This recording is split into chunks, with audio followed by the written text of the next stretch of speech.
我和弟弟在娘胎里待了3年，在这3年里，我只要无聊就会揍弟弟，只因弟弟是天选之子，而我则注定是这个世界的反派。这个只要做坏事就能变强的系统，我是真的爱了。又过去了2年半，我终于要出世了。此时父亲在门外焦急地来回踱步，听到我第一声哭叫声，父亲开心地向我走来。老爷是个公子，可我却觉得我这老爹长得可真丑。但听说看美女能变帅，想到这我就开始哭闹，并一脚踹到他的下巴上。叮，检测到宿主父慈子孝，获得2点反派点。哇靠，踢老爹下巴也能增加反派值，虽然只有2点，但蚊子再小也是肉啊。就在这时，接生婆才发现我还有一个弟弟没出来，可我弟弟表示他暂时还不愿意出来。不愿意出来是几个意思？你不出来，老哥我去哪里搞反派积分？旁边的丫鬟看我闹得厉害，就把我抱到他怀里。大公子，我们去吃奈奈好不好？切，我才不吃！老弟，你快给我出来！叮，检测到宿主完成爱的捏捏，获得50点反派点。听到系统奖励，我愣住了。我瞅了半天，难不成这样也有反派点？我勒个擦擦，还有这种好事？难道这就是反派的快乐？又过了3年，我已经长大，每天都在和漂亮姐姐们玩捉迷藏，而且我的手法极其娴熟。追云姐姐，你输了。叮，宿主完成绅士任务，获得200点反派点，这下应该可以了吧？当反派点达到了一定数额后，我就可以用来提升境界。片刻后，我成功突破到开元境1重，可3个姐姐这时却疑惑地看着我。见状，我连忙装出小孩子模样，碧玉姐姐，我要抱抱。不料下一秒，我竟突然发起了袭击。叮，完成爱的亲亲，获得50反派点。当然，他们肯定也没有生气，毕竟我在他们眼里只是一个什么都不懂的3岁小孩。因为什么都不懂，所以我能做你们不能做的事，比如在我们家的浴室内，我用毛毛虫吓唬他们，姐姐们不但不会生气，反而会和我一起洗。叮，检测到宿主完成绅士任务，获得500点反派点。此时另一边的大夏皇宫内，皇帝也感受到我突破开元1重境，3岁就到达如此境界，此子留不得了。而我此时却对即将到来的危险毫不知情。我将系统打开，将所有的反派点全部加到速度属性上，毕竟做狼要练好牙，做羊要练好腿。面对弟弟这样不讲道理的天选之子，我只能立志成为荒谷最快的男人，只要发现不对劲，我就能立马逃跑。哈哈哈，机智如我。这天中午，我正在树上休息，忽然一道闪电在空中噼啪作响，天降异象，莫非是老弟要出来了？坏了，不是异象，我一个闪身将飞来的紫色螺旋丸躲过，原来是那个要杀我的皇帝来了。与此同时，便宜老爹和爷爷也赶了过来。老泥鳅，你这样是想跟我开战吗？闻言，皇帝没有回答，只是来到我面前。这位就是秦家的大公子，来让朕摸摸。就在他要碰到我的瞬间，我直接闪现到爷爷身后。皇帝惊讶，好快的身法。见状，爷爷说道：“不好意思，小孩子怕生。”皇帝见没得逞，只能表示不碍事。就在此时，我呆萌的开口问道：“你就是皇帝吗？早就听闻陛下你英明神武，盖世无双。今日一见，果然名不虚传。”皇帝被我这马屁拍得乐开了花。作为英明神武的陛下，来别人家做客不会空着手来的吧？闻言，皇帝面露难色。见状，我继续输出：“不会吧，堂堂大夏皇帝居然真空手来别人家做客？”看到这一幕的爷爷和父亲都忍不住偷笑，无奈皇帝只好从怀里摸索起来。我怎么会空手来呢？你看这是什么？这里可是藏着长空9剑，每一把都是世间难得一见的神兵利器，9剑合一更是能排到荒古神兵前10，威力可抵千军万马。此物如何？可刚说出这话，皇帝就后悔了，因为这9把剑都是极品神器，送出哪一把都是大出血，实在舍不得。突然我一把抢过兵器盒，然后呆萌地看着他说道：“多谢陛下赐9剑。”我笑了，跟我斗不死你也得脱层皮。皇帝刚想说点什么，可却被父亲和爷爷打断了。真不愧是陛下，一出手就是长空9剑，毕竟陛下乃是真龙天子，岂会在意这些身外之物？然后紧接着就是对皇帝的气度和度量一顿吹捧。臭小子有没有规矩？赶紧给陛下磕头谢恩。闻言我直接扑通往地上一跪，谢主隆恩。此时皇帝本想说点什么，又无奈地咽了回去。陛下，你可曾听说过一条江湖的规矩？那就是长辈第一次见小辈都会送见面礼。闻言，便宜老爹和爷爷又开始表演起来。确实有这样的规矩。看到这一幕，皇帝头都大了。我给你送个蛋，早知道我还不如在宫中与爱妃嗨皮呢。怎么遇到这么一个厚脸皮的小王八蛋？妖兽了，妖兽了！荒古第一强国大夏皇朝的老大见小辈居然不给见面礼，皇帝为了自己的脸面，只好把他身上的天宝葫芦递给了我。虽然不是什么攻击和防御类的法宝，但这个葫芦可以加快修炼速度，还能在战斗中快速回蓝。这老家伙还挺大方的嘛！多谢陛下赐葫芦。此时的皇帝已经汗流浃背了。叮，检测到宿主乐于助人，免费替人保管天宝葫芦，获得1000点反派点。这时我又在想法子，准备让他继续爆装备。那个皇帝，我还有个弟弟。见状，皇帝轻咳了2声，将我的话打断。朕突然想起家中还有事，说罢便腾空而起，还没等我和他说再见，他就消失得无影无踪。可这时便宜老爹却打起了我剑的主意。风儿，你年纪还小，这件就让爹爹替你保管了吧。闻言我立马哭了起来，口口声声说爱我，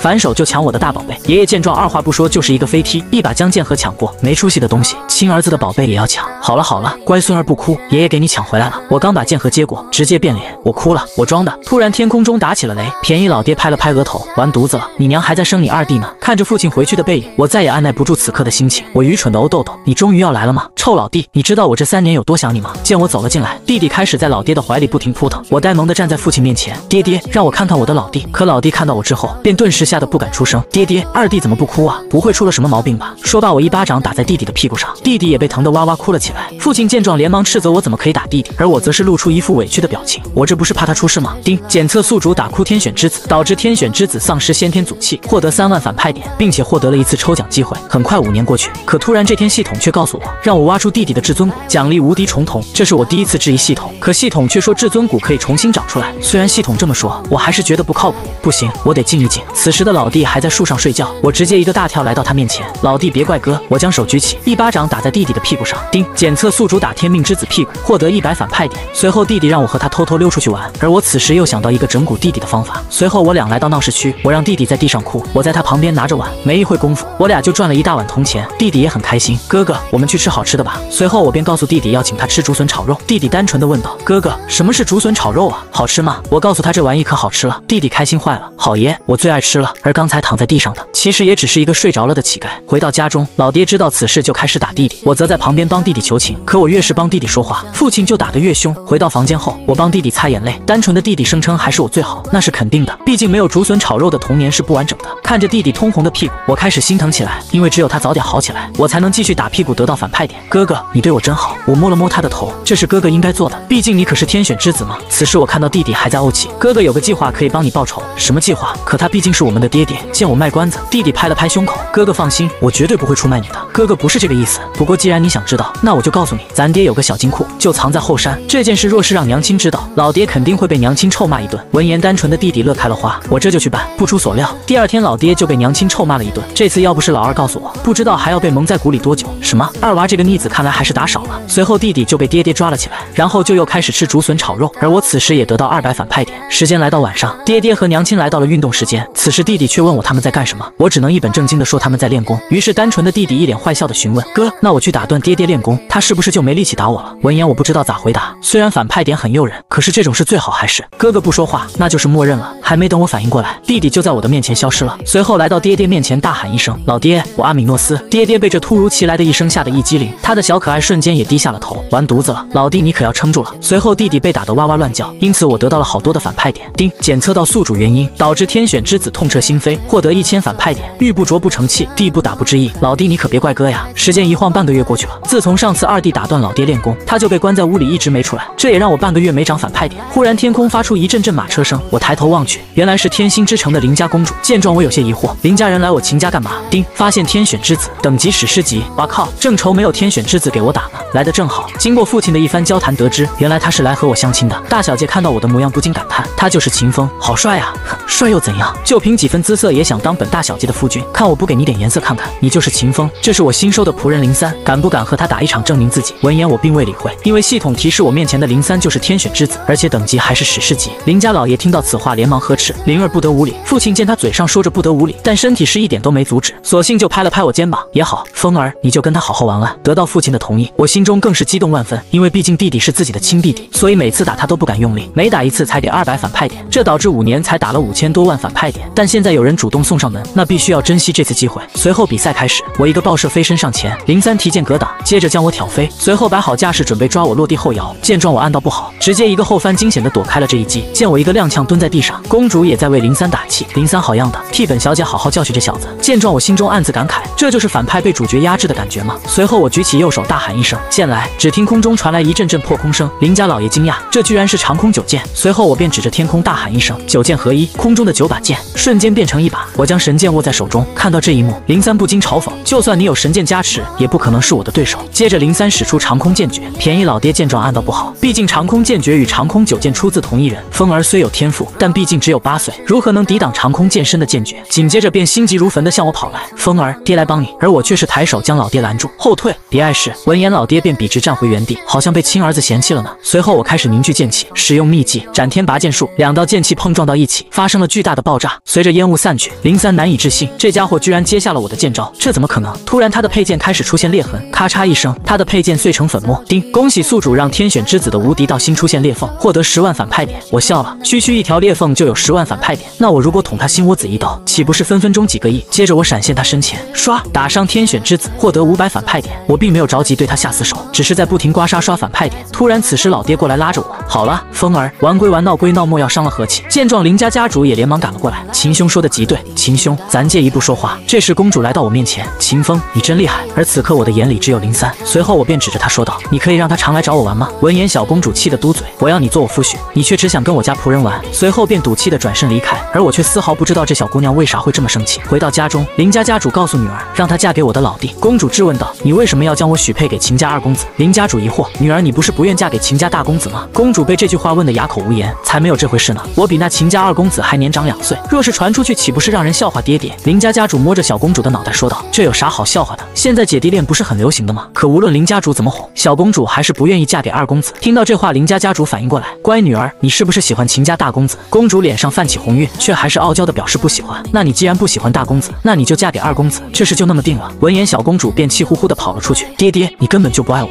林家家主一脸懵逼，什么情况？我家闺女这是咋了？得知此事的我有些无语。一场战斗猛如虎，谈婚论嫁没有无。算了，这爱情的苦不长也罢。我看向一旁的林三，我今生有他足矣。此时林三突然打了个冷战，随后我告诉老爹，我想要跟林三哥哥出去玩。公主见状，叉着腰过来说道：“林三，你要去哪里玩？为何不叫本大小姐？”见状，老爹和林家家主相视一笑，正好让杏儿和风儿培养下感情。于是林家家主说道：“既然如此，林三你带着小姐和秦家大公子、二公子一同出门转转。”闻言我直呼好家伙，合着我就是买一送一那个一呗，做一非我所想。奈何对方给的反派点太多了。随后我们来到集市，因为天选之子一般都能选中天才地宝，所以他选什么我就买什么。老板，这个我要了。叮，恭喜宿主抢夺天选之子仙草，获得300反派点。这时林三又看中了一个丹药，我又一把将丹药抢了过来。老板，这个我也要。叮，恭喜宿主抢夺天选之子的丹药，获得300反派点。见状，林三一脸疑惑，这人有点奇怪，而且他看我的眼神为什么这么猥琐？就在这时，小公主跑到我面前：“秦风，你可以陪我去那边逛街吗？”而我却一把将她推开：“你挡我路了！”被无视的大小姐发起了脾气：“你居然敢无视本大小姐！”可下一秒，她又光速变脸。秦风他好勇啊，我好喜欢。就在这时，我那可爱的老弟和林三同时看中了一个物品，两个天选之子为了这个东西吵得不可开交，能被他俩看上的一定是好东西。索性我直接跑到老板面前：“老板，这个多少钱？我要了。原本1000灵石，如果大公子要，就收你888灵石，图个吉利，如何？”闻言，我二话不说直接收了。虽然不知道贵在哪里，但能被2位天选之子同时看中的东西，想来一定不会是什么凡物。随后我将鼎举起仔细查看，可却发现啥也看不出来。这时可爱老弟走了过来：“哥哥，这个给我好不好？”我思考一番，既然我这反派看不出玄机，不如让天选之子试试。随后我开始忽悠他：“老弟啊，这小破鼎我花了888买的，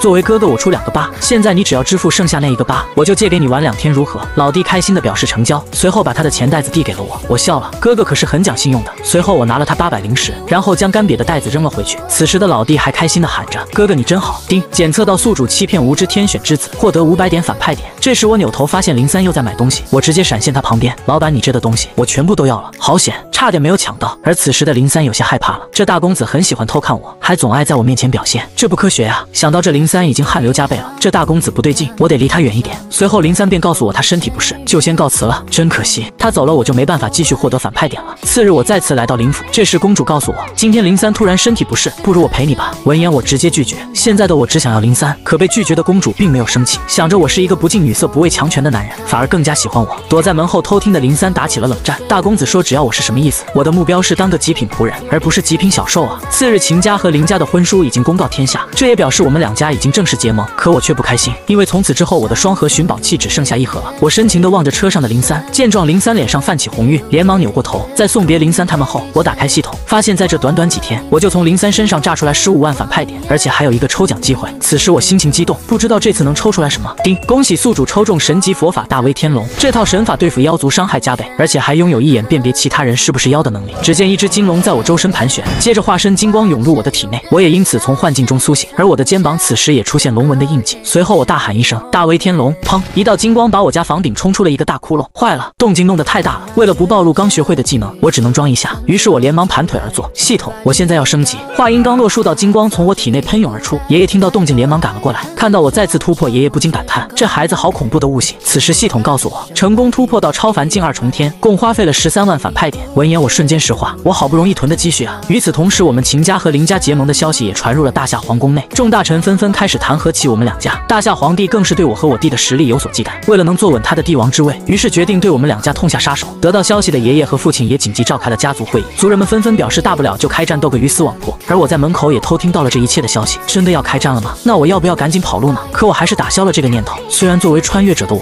本没打算投入太多感情，毕竟一旦有了软肋就容易陷入险境。可这8年来秦家家的人对我也算是有情有义，我不能见死不救。就在此时，我突然想起昨天系统让我拔掉弟弟至尊骨的任务，我将门推开，爷爷爹，我想到一个办法。其实整件事的起因是我和二弟的出现打破平衡，这才让皇族感受到了威胁。只要想办法将我和二弟隐藏起来，战争自然就没理由继续。闻言，爷爷表示，现在就算将你们兄弟俩隐藏起来，大夏皇族也绝对不会善罢甘休，除非将你们除掉或者废掉。爷爷说的没错，就是废掉，将二弟的至尊骨挖掉，破而后立。听到此话，爷爷表示可行，而父亲则是坚决反对。浩儿才5岁，这不是他这个年纪该承受的。想要成就至尊之位，光靠一块至尊骨是不行的，还需要毅力和强大的气魄。这一切冥冥之中自有定数。浩儿可以通过挖骨隐藏自己，但风儿你该怎么办？我严肃地说道。秦家大公子嫉妒二弟天赋，亲手挖出至尊骨为己所用，被发现后逃出秦家。秦家老祖暴怒，将逆子秦风永远逐出秦家，并向整个荒谷下达必杀令。闻言，众长老难以置信，如果二公子被挖骨是承受了身体上的痛，那么大公子秦风将承受的就是身体和精神上的双重折磨，不仅要被打上秦家叛徒的标签，还会因为失去秦家庇护被无止境追杀，直到二公子成长起来的那一天才能还他清白。听到此话，父亲勃然大怒，坚决反对此等禽兽之事，要战便战，难道还怕皇朝那帮老酸儒不成？风儿放心，哪怕我拼了这身老骨头，也会护你和浩儿周全。我继续说道，为了家族背负万世骂名又如何？风儿，爷爷知道你是个好孩子，可你知道这样做将来要面对什么吗？这一步若是踏出，便再也没有后悔的机会。我决绝地表示不会后悔。随后爷爷同意了我的建议。父亲看到爷爷的表决后，扑通一声跪下，老祖我求求你，这一定还有别的法子。看到这一幕，我心中五味杂陈，我这老演员的眼睛怎么还进砖头了？秦风的方案是最好的，能将整个秦家的损失降到最低，就算最糟糕的情况出现，也只是牺牲秦风一人。听到这话，父亲难以接受，他们是我的孩子，风儿才8岁啊！我将父亲扶起，爹，您放心，孩儿一定会安全回来的。说罢，我转过身，向着弟弟的房间走去。而此时天空下起了暴雨，我将门推开，听到声音的弟弟缓缓睁开眼，见我来到这里，单纯的弟弟张开手，哥哥要抱抱。不等他把话说完，我便一把抓住了弟弟的至尊骨。看着弟弟惊恐的眼神，我却并没有停下手中的动作。至尊骨我收下了。叮，恭喜宿主挖出天选之子至尊骨，完成天命反派史诗级任务，获得无敌重瞳。哐当，弟弟手中的鼎滑落，看着躺在床上濒死的弟弟，我心中十分难受。我愚蠢的欧豆豆啊，请你原谅哥哥，重瞳本是无敌路，何须再借他人骨？随后我来到父亲的门外，砰，我向他们磕了声响头，爹娘孩儿不孝。砰，我再次向他们磕了一声头，爹娘等弟弟长大，让他不要恨我，请告诉他我是爱他的。砰，又一声，爹娘孩儿走了。随后我便转身离去。为了能瞒过大夏皇帝的眼睛，父亲只能疼在心里。见我走后，母亲跑了出来，孩子，我可怜的孩子啊！最后母亲因为心痛欲绝昏倒在地，我不舍得望向生活8年的家。此时爷爷用千里传音询问我打算去哪，而我却告诉他我要去英乐皇朝。随后爷爷让我一定要活着回来。到了第2天，小姐姐一如既往的来为我弟弟洗漱，哐当，水盆掉落在地，接着一阵尖叫声传遍了整个秦家。来人呐，二公子遇袭了！父亲听到消息便连忙过来为弟弟包扎。在听说凶手是我之时，小姐姐的眼泪忍不住的流了出来。这怎么可能？大公子是我从小带大的，他不可能做这种事。可此时父亲却大声怒喝道：“就是他这个逆子做的！”接着父亲气运丹田，一口鲜血喷出。风儿，爹对不起你。随后便直接昏倒过去。但为了演得更真，爷爷也赶了过来。秦风心生嫉妒，挖走弟弟至尊骨为己所用。我以秦家老祖名义宣布将秦风逆子逐出秦家，格杀勿论。听到此话，众人议论纷纷。老祖，现在二公子的至尊骨已经废了，要是再失去秦风这位帝王之资，我们秦家还有何资本在大争之势中取胜？闻言，爷爷愤怒地表示，此子品行不配做我们秦家人。次日，大夏皇宫内，得到这个消息的皇帝乐开了花，秦家2大天骄一废一逃，真是天助我大夏。与此同时，我因为挖掉弟弟的至尊骨存够了100万反派点，接着我连忙点击兑换，随着能量不停地涌入我的身体，我成功到达大圆满之境。忽然一道妹子的呼救声传来，我闪现到树上查看情况，只见3个大汉对着一位妙龄少女发出猥琐的笑声，我勒个擦擦，是个大美女啊！就在这时，光头忍不住对女孩出手了，这可是英雄救美的好机会，我装杯的时候到了。畜生放开那个女孩！可还没等我话说完，一道身影从我旁边一闪而过，不是吧，阿 Sir， 03怎么会出现在这里？哪来的臭小子，竟敢打断本大爷的好事？就在这时，他们发现我和通缉令上的画像一模一样。壮汉笑了，哥几个，我们要发财了。接着他们将衣服脱下，看到这一幕，03疑惑地问道：大公子，他们是你的老乡好吗？闻言我一脸懵逼，你在说什么东东啊？此时旁边的壮汉吃起了药丸，03一眼就看出这是狂暴丹，服用后可以让人战力提升1倍。可是他们既然是找乐子，为什么服用狂暴丹？难不成他们有什么特殊的癖好？想到这，03打起了冷战。为了保护自己的处子之身，03决定要在狂暴丹生效之前把他们杀掉。咻咻咻，一道剑光从3个大汉的脖子抹过，3人应声倒地。我帅气的将剑收起，叮，恭喜宿主斩杀3人，获得300反派点。看到这一幕，03不禁感叹，好恐怖的剑招，大公子又变强了。这时被救的少女却只向03表达感谢，直接把我当成了空气。我去，虽然我是天命反派，但这也太区别对待了吧。这时旁边还没有死透的小卡拉突然拉响信号弹，威虎帮的头子看到信号后，当即就召集人马准备来取我手机。一支穿云箭，千军万马来相见，我们帮主可是领5进3宠，你们准备买棺材等死吧。闻言妹子慌了，可03却开始装杯，紫渊小姐放心，我们会保护你的。就在这时，我将紫渊姑娘的手拉住，这么说说林三你很勇哦，那这里就交给你了。说完我便拉着妹子转身就走，想拉着我装杯，我才不给你机会。看着我们跑远的背影，林三陷入沉思，要是跟着跑紫渊姑娘就会觉得我在吹牛，可要是留下来那我可就小命不保。算了，保命要紧，秦兄等等我。看到这一幕的紫渊姑娘小声嘀咕道：什么嘛，原来是在吹牛。叮咚，恭喜宿主打断天选之子装杯，使其无法获得女神好感度，获得500反派点。我的发，这样也可以获得反派点，感觉解锁了新姿势啊。追上来的林三喘着粗气问道：秦兄，我不明白，以你的实力和身份，为什么还要跑？问得好，终于到我装杯了。因为我秦风不是那种靠祖辈余音活着的人，我秦风要凭借自己的双手打出一片天地。秦兄好志气，林三佩服。林兄客气了。不过林兄你为什么会出现在这里？没跟林仙儿回天星之城吗？我打算历练再回去。这时我身后的紫渊姑娘表示自己也是出来历练的。作为一名10年老书虫，我可以很负责任的说，主角的嘴骗人的鬼。他们嘴上说着出门历练，但其实一般都是冲着什么一级宝物小姐姐去的。反正每次出门从来都不会空手而归，而凡是被主角救下来的美女，多半是离家出走的任性大小姐，同时还拥有生活不能自理等诸多废物属性。不过也正是因为主角对废物大小姐不离不弃，才会有后期明目张胆吃软饭的资本。看她衣着华贵，又一副傻白甜模样，绝壁是名门望族的大小姐。我要不要也投资一下呢？因为天色不早，我们抓了3只野鲲当晚餐，顺便在这个树洞休息一晚。我将烤好的鲲递给紫渊姑娘，快吃吧，快吃吧！现在吃了我的烤鸡，我将来应该能吃她的软饭了吧？随后我告诉林三，上半夜我来值班，下半夜让他来。就在这时，我想起来，上次挖弟弟的至尊骨获得的一次抽奖机会还没有用，也不知道这次能抽到什么东东。在轮盘转动2分半后，叮咚，恭喜宿主抽中神级偷术，可以隔空取物。接着我开启无敌重瞳，山顶上的石块瞬间出现在我的眼前，我将手伸出，接着石块就出现在我的手中。我靠，这可是个好东西啊！透视加隔空取物，再加上我23岁的心智和8岁的身体，嘿嘿嘿！一想到这我就压制不住上扬的嘴角。随后我将手对准熟睡的紫渊姑娘，下一秒她的肚兜就出现在了我的手上。紫渊姑娘惊醒，忽然感觉前面凉飕飕的。这山洞中只有我林三、秦风3人，秦风在门口职业还是个心智未开的8岁孩童。如此说来，只剩下他了。随后就一巴掌呼在熟睡的林三脸上。由于难以启齿，紫嫣姑娘羞红着脸跑出了山洞。林三懵了，他莫名其妙挨了女神一巴掌。这时外边传来紫嫣的尖叫声，林三见状连忙冲了出去，而我则是直接傻眼，刚被女神厌恶，这就送英雄救美提升好感，这主角光环是不是有些过分了？既然如此，我也不装了，我一个闪现直接冲到林三的前面，就好比流星一般飞出山洞。眼看紫嫣姑娘就要被老虎咬死，就在这千钧一发之际，我直接一个公主抱将紫嫣姑娘抱起，接着双腿蓄力，随后纵身一跃就跳到了树上。被救下的紫嫣姑娘脸上泛起红晕，紫嫣姑娘没事吧？公子来得及时，不曾受伤。就在这时，猛虎突然用力的撞击树干，剧烈的晃动差点让紫嫣摔倒。见状，我下意识的伸手扶住，可一个不小心把手放错地方了。不过还好紫嫣姑娘心神未定，并没有注意到我。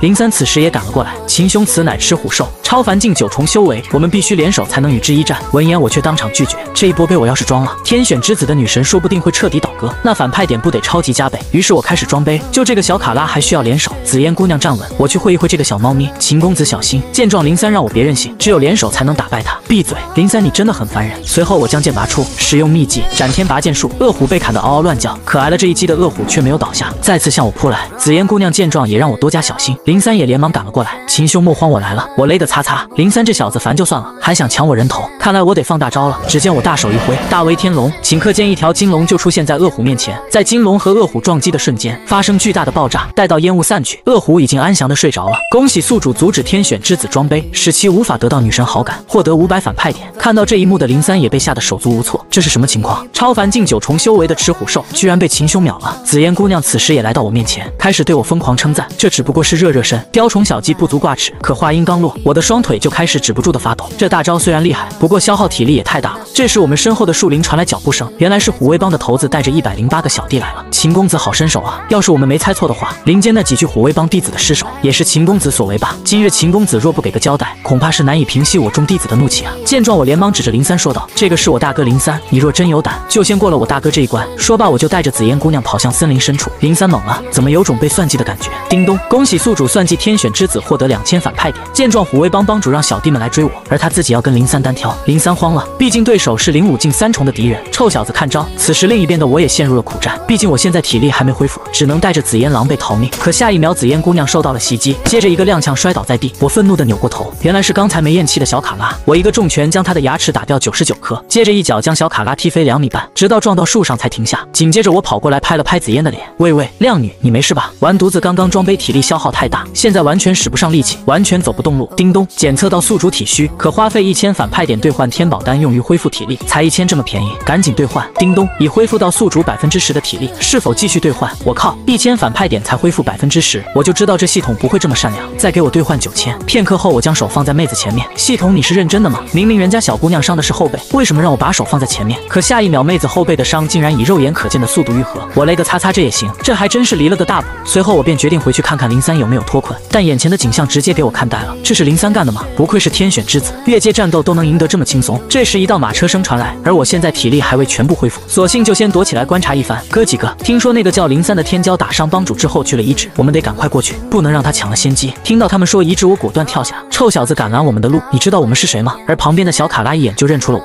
没错，在下就是秦风。刚才你们说的遗址是什么地方？不等我把话说完，他们就一拥而上，可紧接着他们就被我一招斩杀，给你们活命的机会，要好好珍惜才对啊！随后我将地上的地图捡起，枯雪山遗迹是什么地方？03去这里干什么？算了，天命之子去的地方绝对是好地方，先收起来，到时候去看看。回来后我发现妹子还在睡，算了，正好现在没事干，趁这个时候看看能不能融合至尊骨。作为一母同胞的亲兄弟，至尊骨应该不会排斥我吧？随后我将匕首抽出，接着用力向自己的胸口刺去，然后我忍受剧烈的疼痛，将自己的仙骨拔出。接下来只需要把至尊骨放入即可。在至尊骨放入的瞬间，一股剧痛席卷全身，紧接着一口鲜血喷出，我顶你个板板，直接给我痛晕了。过了2个半小时，妹子醒了过来，可她看到躺在旁边的我，瞬间尖叫了起来：你不要脸！紧接着一脚将我踹飞2米半。可当她看到我浑身鲜血后，连忙过来看我有没有断气。而就在这时，她发现自己身上多出了不属于月神宫的灵力气息，而且背上的伤也不见了。她这才意识到是我救了她。这时我体内的灵气突然暴走，必须要马上压制。秦公子与我有恩，我万不能做那忘恩负义之徒，只能这样了。随后紫渊姑娘将外套脱下，用她身体的灵气压制住我的灵气，这才让我暴动的灵气归于平静。时间来到下午2点半，我终于醒了过来。这时紫嫣姑娘指着我大喊道：“秦公子，你的眼睛！”我有些疑惑，我的眼睛怎么了？只见一只蜜蜂从我眼前飞过，它的速度像放慢了数百倍一般，我随手就能将它轻松抓住。紫渊惊讶：“秦公子，你好快的手速！”可我心中却暗想，飞得这么慢，是个人都能抓到吧？突然这时我想到，难道这是融合至尊骨的缘故？叮咚，系统提示：宿主等级越高，无敌重瞳便越强大。闻言，我让紫嫣姑娘打我一巴掌。紫嫣姑娘疑惑：“你要干嘛？快打我一巴掌，那就得罪了秦公子。”说罢就抬手向我打来，却还是被我轻松拦住。果然和我想的一样，我的无敌重瞳加强了。这时我握着妹子的手一动不动，紫嫣姑娘脸红了起来。秦公子，可是有何不妥？当然没有。紫嫣姑娘的小手细腻软糯，让人松不开手。接着我便转移话题，告诉她一会带她去秘境寻宝。过了2个半小时后，我们来到地图上标记的位置。叮咚，恭喜宿主触发反派任务，抢夺天选之子的机缘宝物，奖励一个黄金宝箱。这我才明白，难怪03没有跟林心儿回天心之城，原来是在寻宝。紫嫣姑娘站在传送门询问：“林公子真的在里面吗？”威虎帮的人亲口所说，不会有假。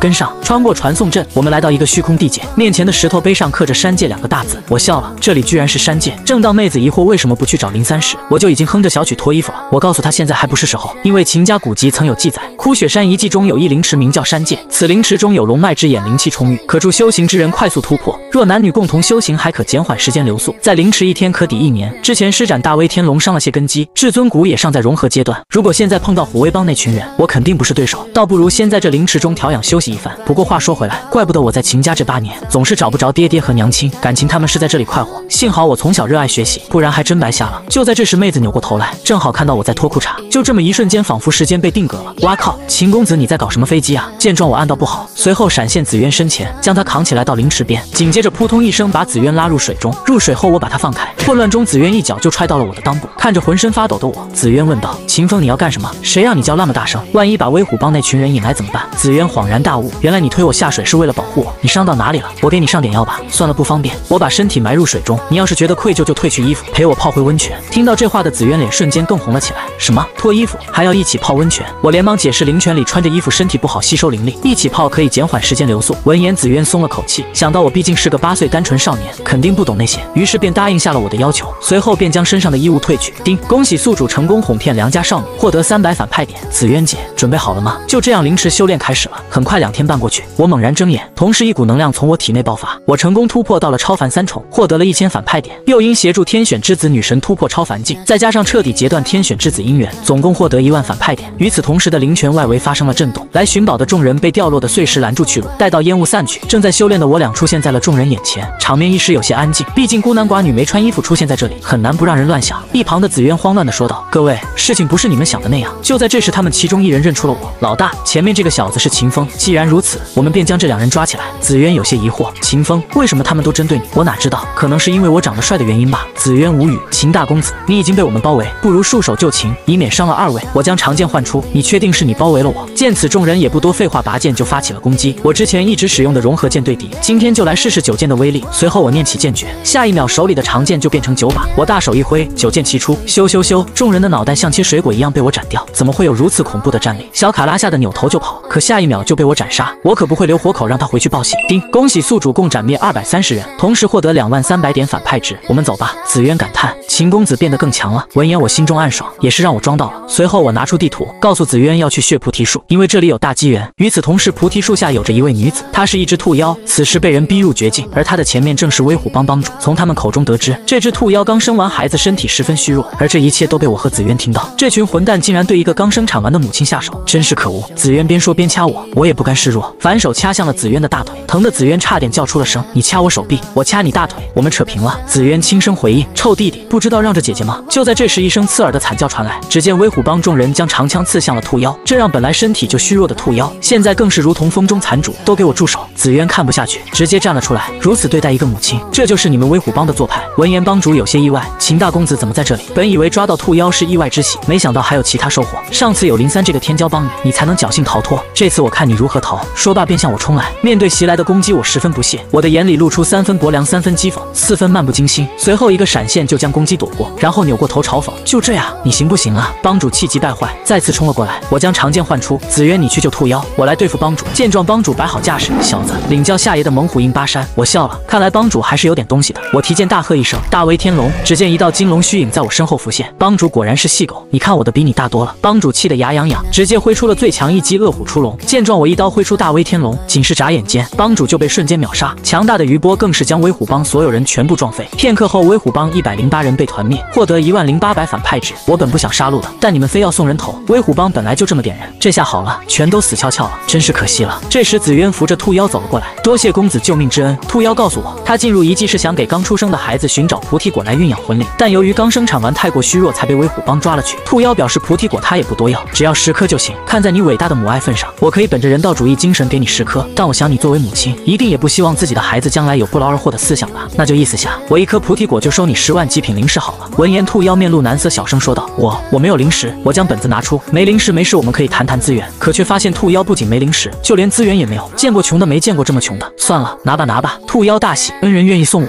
我冷声道：当然不愿意，但你有钱吗？没钱就别问这种蠢问题。闻言，兔妖尴尬挠头，受教了。少年就下了一只刚生产完的兔妖，但并不是免费救，而是有代价的。可没想到兔妖穷的叮当响，只有几只刚出生的兔宝宝。我给了兔妖10颗菩提果，兔妖把果子分给3个孩子。看着大口干饭的小兔子，紫渊十分喜欢。突然，兔妖把一只小兔子递给了紫渊，姑娘要是喜欢的话，就收养一只吧。还不等紫渊开口，兔妖就带着剩下2只兔子离开了此地。我看着紫渊怀里的兔子，这时系统提示我这只兔子是史诗级妖兽。哇靠，史诗级，这资质居然跟我2弟一个级别。叮，鉴于宿主幼崽为史诗级资质，只能用天才地宝喂养，并且1颗菩提果也只能维持1天。我勒个擦擦，这是个饭桶吧？怪不得他娘刚生完就要出来找吃的，普通家庭谁养得起啊？见我一直不说话，紫渊眉头紧皱，臭弟弟，你怎么不说话？你要是喜欢，我们就养；就算你不喜欢，我也要养，毕竟这可是史诗级妖兽。随后，紫渊提议给兔子取个名字，我觉得它很能吃，所以就叫它饭桶好了。可紫渊觉得太难听，要叫兔兔，我还是觉得饭桶好，那叫阿宝，就叫饭桶。紫渊再次想到一个合适的名字，那叫小白呢？好吧，我同意了，那大名叫白饭桶，小名叫小白。紫渊气坏，真是个臭弟弟，一点都不让着我。突然天上打起了雷，一群人在御剑飞行，同时嘴中呢喃道：03他好像发现了玉盒，林家竟想吃独食，看来今天必须得给他们点颜色看看了。我一眼就认出这群人是西门家族的人，并且得知03就在前面，我连忙拉紫渊跟了上去。片刻后，一处山洞内，西门家的领头者大声呵斥：03，你给我让开！闻言，03却出乎意外地做出了请的手势。我懵了，这天选之子什么时候这么好说话了？据我10年老书虫的经验，若是天选之子被人虎口夺食还一脸淡定，不出意外的话，有人要出意外了。长空神剑传人，哈哈，我看也不过如此，一个小小的结界都无法破开，也配叫剑神传人？小爷这就让你看看我西门家的实力。说罢便一剑劈下，可结界却纹丝不动。随行几人见状，纷纷过来助力，可无论众人怎么用力，结界依旧没有半点要破碎的样子。同时头领发现情况不对，这结界在吸收我们的修为，并且现在根本退不了。突然结界发生爆炸，把众人全部震飞。果然如我所料，就03这家伙绝对没安好心。就在这时，遗迹开始坍塌，头领连忙让族人撤退，保命要紧。但03却丝毫不慌，依旧在破除结界。终于结界破除，里面的玉盒露了出来。眼看时机成熟，我果断抬手将玉盒里的东西吸走。叮咚，由于宿主抢夺天选之子机缘，获得一个黄金宝箱，还有一次抽奖机会，以及100万巨额反派值。这时03走了出来，见03得到玉盒，头领气坏，当即要把盒子抢过来。而面对袭来的众人，03却是不屑地笑了。只见他掏出一张传送符，符，瞬间一道法阵浮现，临走前还不忘挥手。见状，头领一刀挥出，却扑了个空。妈了个鸡鸡的，空间传送符跑不远，赶紧给我追！见有人向我们这个方向跑来，我连忙把夺来的宝物藏好，刚准备回头查看情况，却不料和西门家的人完美对视。我立马引地附体，抱着紫嫣大喊大叫：“姐姐，我怕！”见我被吓到，紫嫣连忙安抚：“臭弟弟，胆子怎么这么小啊？”看到这一幕的小伙则是一脸鄙夷：“切，胆小鬼！”随后头也不回的离开了。看到众人走远后，我立马卸下伪装：“紫渊，我们也走吧。”闻言，紫渊满头问号，好像有些不对劲。由于遗迹的晃动越来越大，我果断抱起紫渊快速离开。才跑一会就累得不行了，看来还要继续变强。我调出系统，直接开启奖励来的宝箱。叮咚，恭喜宿主开启黄金宝箱，获得剑意。这时紫渊说道：“臭弟弟，我刚刚好像感受到了至强剑意，我们恐怕有危险了。”不等他话说完，一块巨石就向我撞来，我当即释放剑意，瞬间就将飞来的巨石击碎。而此时另一边得到玉盒的03准备打开看看里面有什么东西，结果却发现里面啥也没有。我累得擦擦，什么鬼？怎么会是空的呢？肯定有什么机关。而03怎么都不会想到，东西已经到了我手里了。紫渊惊讶：“臭弟弟，你竟然领悟了剑意！”我淡然道：“那不是有手就行吗？”紫渊继续说道：“03之所以被称为100年后第一剑，是因为他在12岁时就领悟了剑意，打破了荒古纪录。有手就行的东西，就这还能打破荒古纪录？看来这荒古也不怎么样，不愧是天骄。”随后我用100万反派点兑换大圆满100%契合卡，同时我的斩天拔剑术也达到了大圆满之境，还剩下一次抽奖机会，我直接一起用了。毕竟技多不压身，这次获得的是无敌剑心，它的终极形态就是心中无女人，拔剑自然神，对剑法本身有10倍的伤害加成。看到这一幕的紫渊有些懵，秦风这是在干嘛？怎么对着空气点来点去的？就在这时，紫渊感觉面前的臭弟弟好像变帅了，怎么回事？但仔细一看又好像没变。紫渊有些好奇：“臭弟弟，你这是在练什么秘法呀？”我告诉他这是可以让男人更猛的男人心经。我将系统关掉，随后躺在地上，刚刚开出了个剑相关的技能，好想找个人试试剑。就在这时，一个竹简从我兜里掉了出来。紫渊疑惑：“这是什么东西？这难道是传说中的圣人竹简？传闻此物是上古时代的圣人所用，共有天地人3卷，有缘人可以感悟出无上大道，无缘人则一个字都看不见。圣人竹简的每次出现都会引起一场腥风血雨，能从竹简中领悟出东西的人，无一不是赫赫有名的强者。”我拿着竹简看了起来，可却发现啥也没有。这不对啊，我聪慧过人，又有悟性光环加持，不可能什么都看不见了。紫渊告诉我，圣人竹简不是悟性高就行的，还需要缘分。闻言我直接丢弃，不能为自己所用的都是垃圾。这时趴在紫渊肩上的小白激动了起来，接着跳到了竹简上，拿圣人竹简当凉席。这小家伙挺有创意的。突然紫渊问道：“你这东西哪来的？”我累得擦擦，这可把我问到了。就在这时，我们身后传来一阵打斗声，还伴随着争吵声。这熟悉的声音是03的味道，我立马向着声音的方向跑去。死鬼03，你知道我有多想你吗？此时03还在和他们争辩。03，你这种骗鬼的话，你觉得我们会信吗？我要说多少次你们才肯信？这个玉盒里面真的是空的。我闪现到03旁边，林兄跟他们废什么话呀？给他们点颜色瞧瞧就是了。淫贼看剑。接着我一剑刺向了西门家的大郎，大郎一脸不屑，区区超凡境也敢挑战我05境，狂妄至极。闻言我不禁吐槽，每次都是这几句话，敢不敢有点创意？见对方人多，我不禁反喜，正好用来试试剑。接着我开始凝聚剑意，众人惊呆，他还只是个8岁孩童，竟然领悟剑意了，比天骄领悟剑意的时间整整提前了4年。03感叹，几日不见秦兄又变强了。大郎有些慌了，不过超凡境便能领悟此种程度的剑意？不对，这家伙领悟的不仅仅是剑意，还有无敌剑心。大郎此刻已经汗流浃背了，这家伙真的只是个孩子吗？见哥哥如此慌乱，二郎看不下去了，不过是个领悟剑意的天骄罢了，哥哥竟怕成这样，你将西门家族的颜面置于何地？你就是那个靠挖弟弟至尊骨苟活的秦家叛徒，正是在下，怎么你想和我比划比划吗？二郎无比自信，正有此意。闻言我负剑而立，看在你还是个小屁孩的份上，我让你10招，敢侮辱我，今天不是你死就是我亡。正当二郎要出手之际，却被大郎一把抱住，你们还愣着干嘛？快跑！接着用胳肢窝夹住二郎逃走了，可西门家的族人却不愿意走，临阵脱逃。大郎，我们对你很失望。秦家小子看见我笑了，你们来吧，我保证不动。臭小子仗着天骄便如此目中无人，2次3番侮辱我西门中人，今日我西门家族便要教你做人。见他们冲了过来，我释放出凌厉无比的剑意，妄图接近我的人都被强横的剑意所斩杀。叮，恭喜宿主斩杀8人，获得800点反派点。很快我灭了威虎帮这件事就传到了秦家，便宜老爹猜测我动用了至尊骨的力量，一旦风儿迷恋上这种不属于他自身的力量，恐怕会影响到心。但爷爷却不这么认为，我教导风儿这么多年，这孩子有自己的傲气，不会那么容易受到至尊骨影响。禀家主大公子不仅团灭了威虎帮，还灭了西门家族。闻言老爹激动地捏碎了茶杯。当得知我还领悟了至强剑意和无敌剑心时，老祖露出了欣慰的笑容，哈哈哈，好啊好啊，风儿前途无量。此时大夏皇宫内皇帝也知道了这件事，但皇帝却表示，一个脱离了家族保护的天骄何惧可有，此子杀了便是。与此同时，毫不知情的我还在和紫渊姐姐玩耍。耍，而林三则是在一旁怀疑人生。他怎么也没想到，一个8岁的孩子居然在剑道上超越了他。由于打击天选之子自信心，使其产生自我怀疑，获得10万反派点。哇靠，这就有10万反派点！我当即开始阴阳怪气。林兄，你剑法那么厉害，能不能教我剑法的基础招式？林三气坏了，秦风你够了，连无敌剑心都领悟出来了，还让我教你基础剑招，这样羞辱我有意思吗？见林三生气，我一把钻入紫渊怀里，姐姐她凶我，可是人家真的不会什么基础剑招呀，我只会拔剑。喵了个咪咪的，什么拔剑？是斩天拔剑术好吧？叮咚，恭喜宿主打击天选之子自信心，让其产生自我怀疑，获得10万反派点。紫渊现在彻底偏向我。